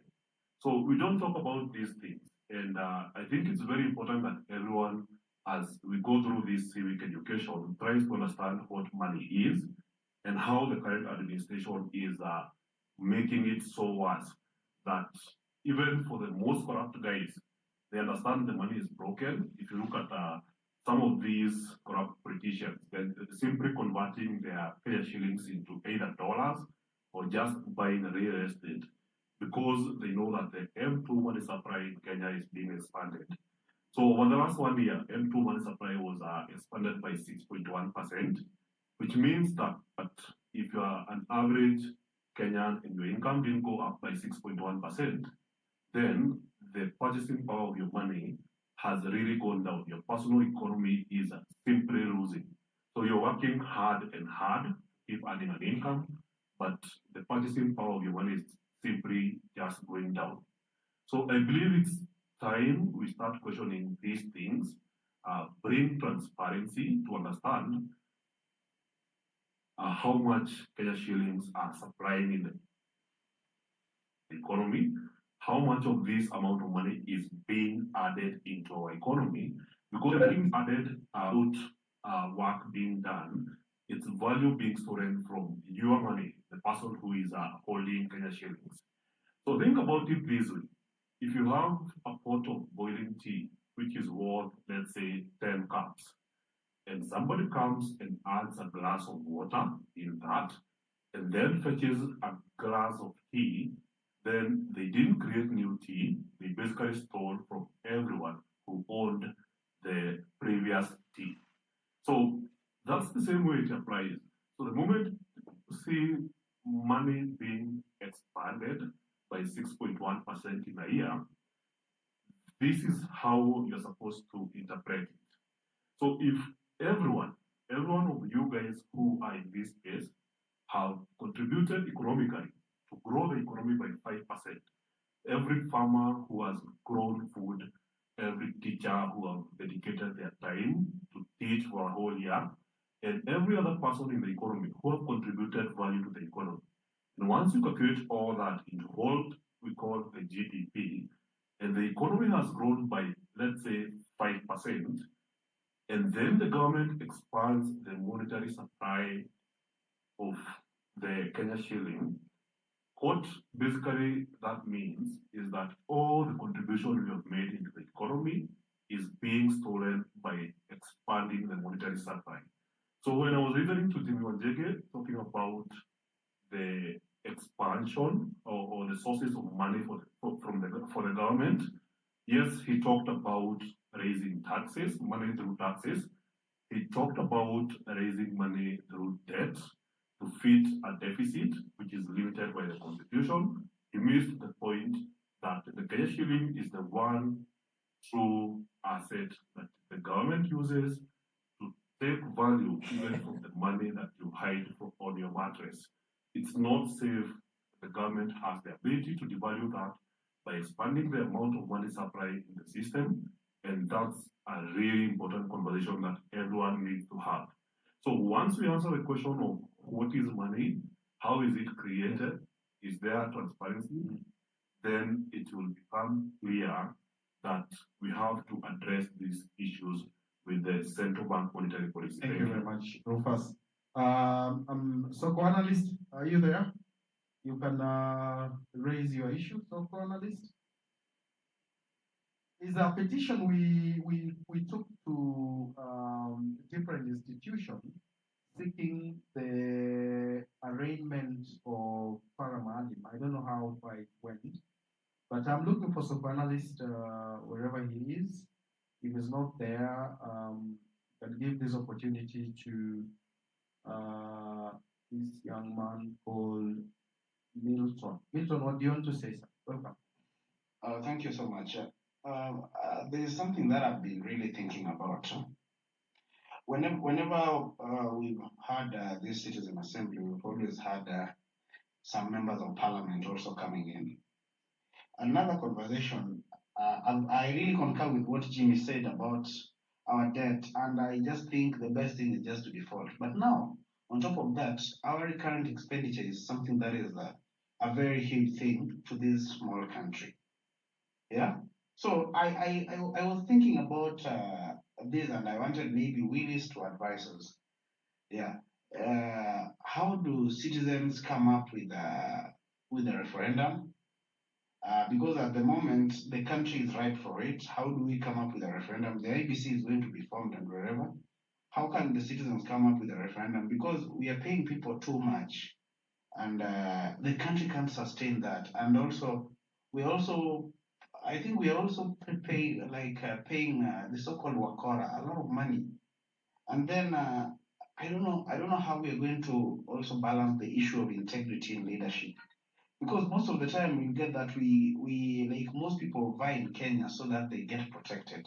You find a member of parliament maybe has been involved in cases of money laundering, or maybe a foreign nationals gold and such, like criminals. Most of them usually vie so that when they're members of parliament or they're in leadership, it's at least easier for them to maneuver the cases. Because one, when you're a member of parliament and you're a criminal, there's a say someone once told me that the government loves criminals in this way. If you're a criminal, so for example, let me say someone like John Waluke, that is a vote for the government in any bill they'll bring. Whether they say that tomorrow, like we are supposed to like behead everyone, he will vote yes. Why? Because he knows that if he doesn't vote yes, the next minute the DCA will be there, and wherever he'll be accused even of terrorism. Right? That is the country we're living in. So the issue of integrity, how are we going to balance it next time so that people who have very bad like reputation and all that stay are prevented from vying? Maybe Willis can tell us about that, because that is something that it has been really traumatizing me most of the time. I keep thinking about it, because if we don't solve the issue of integrity, we are still going to have animals, not even human beings, very bad animals in parliament. And with that, they will always be representing us. They will always vote for the wrong things because they fear being arrested. Most of these MPs, even senators who maybe they were in opposition and joined the government side, most of them, if you dig down, you will find out that someone ate something at KPLC, someone was caught with there's a police officer who told me last year that there's a certain member of parliament who he jumped from ODM to supporting the government side. So he told me that they arrested him with fake money. Yeah, they arrested a certain member of parliament with fake money. So this guy, he has cases deep down. So he has to support the government in whichever situation. So maybe Willis can advise us on that, because we need to reduce salary and we need integrity to be something that we keep top notch. Thank you. All right. Willis will tell us that as we wind up. So, panelists, 3 minutes. Amerix, thank you very much. I don't have much to say, but one, I would like to urge every young person in Kenya to get an ID so that we can actually be able to vote out these people come 2027. Then number two, we need to actually study and understand how to call an MP, because I believe if we can recall 50 MPs, we can have the remaining ones and impeach the president. Then number three is that we need to understand that Ruto loves criminals, because that's the only way he can be able to leverage against them and get what he wants. Right now, every person is actually very angry and bitter. So let us keep up the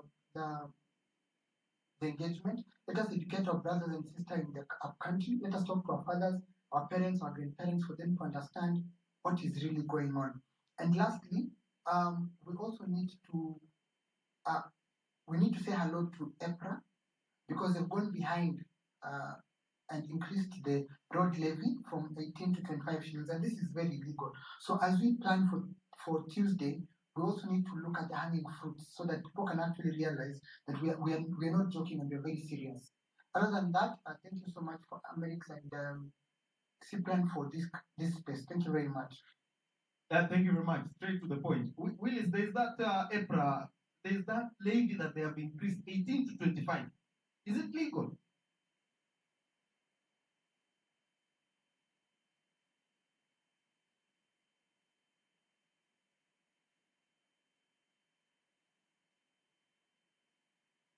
Is that thing legal? It's obviously not legal.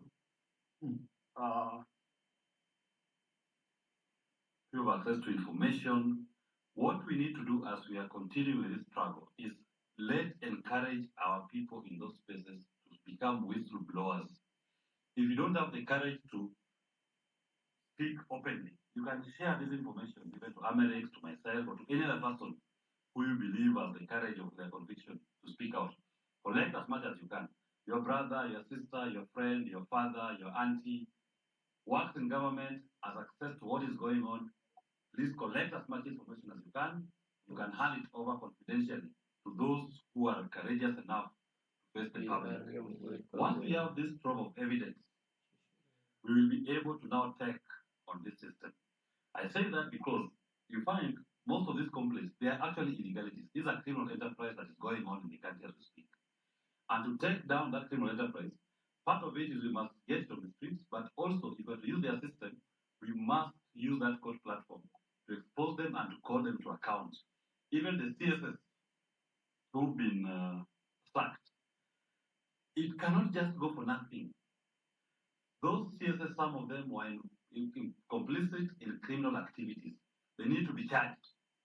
If the DPP will not charge them, if I have access to any evidence that implicates them or any other lawyer, and there's already a team of lawyers who are out here trying all they can to collect evidence, and they are willing to present cases in court to even privately prosecute those CSS to answer for these crimes. For those of our people who have been killed, those of our people who have been maimed, in as much as Comey has now resigned, Comey must still be called to book. In as much as Kindiki has been dissolved, Kindiki must still be called to book. Those lives cannot have been lost for nothing. They must answer for the criminality under the command responsibility as we know it. And I was suggesting to some of my colleagues and something we are exploring. There's this concept of universal declaration of jurisdiction that in as much as you may think that you control the courts in Kenya, I can be free to file a case against you in an EU jurisdiction that recognizes the criminal concept of universal jurisdiction. So if you're William Ruto sitting in Kenya, you think that you're immune to prosecution in Kenya, we are still free to even file a case against him under the command responsibility for these officers who have gone rogue. And we say, this unit has killed this many Kenyans. And you will see a warrant of arrest being issued against William Ruto in an European country or any other jurisdiction that recognizes the universal jurisdiction in place. Like happened when the witness were in a court in some small court in France when they issued a warrant of arrest against Kagame. Just because, I mean, look here, you are being mentioned adversely, there's evidence that seems to imply, and they issued warrants of arrest for him to appear in that court. They might deal that case diplomatically and deal with the issue that you arrest. We must be able to also call our own to account, if not locally, internationally. And lawyers are able and they are willing to go this far to make So what sure is the first thing that we will start with this week? I the heard first Nelson thing, saying he's going to court tomorrow. yes, now What, for Nelson's what are we case, doing ourselves? So Nelson's case, he has already collected evidence.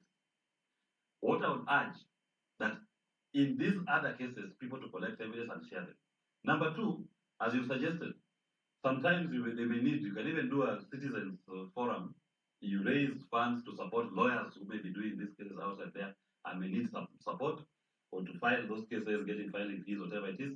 You can put that also in as a team. And you get somebody who is independent, transparent, to manage and oversee. Amerix yourself, you are able to I believe you have the confidence of the people to oversee something like that. But the main thing is that even when these cases come up, we turn up in court. We must show the courts that this case does not belong to the lawyer. This case belongs to the people of Kenya, and it is being pursued for their interests. Thank you very much, Amerix. All right. Thank you very much for joining us this Sunday, and it's been a great Sunday. Of course, everyone would have wanted to be given a mic, but as we say, it is not as easy as we expect.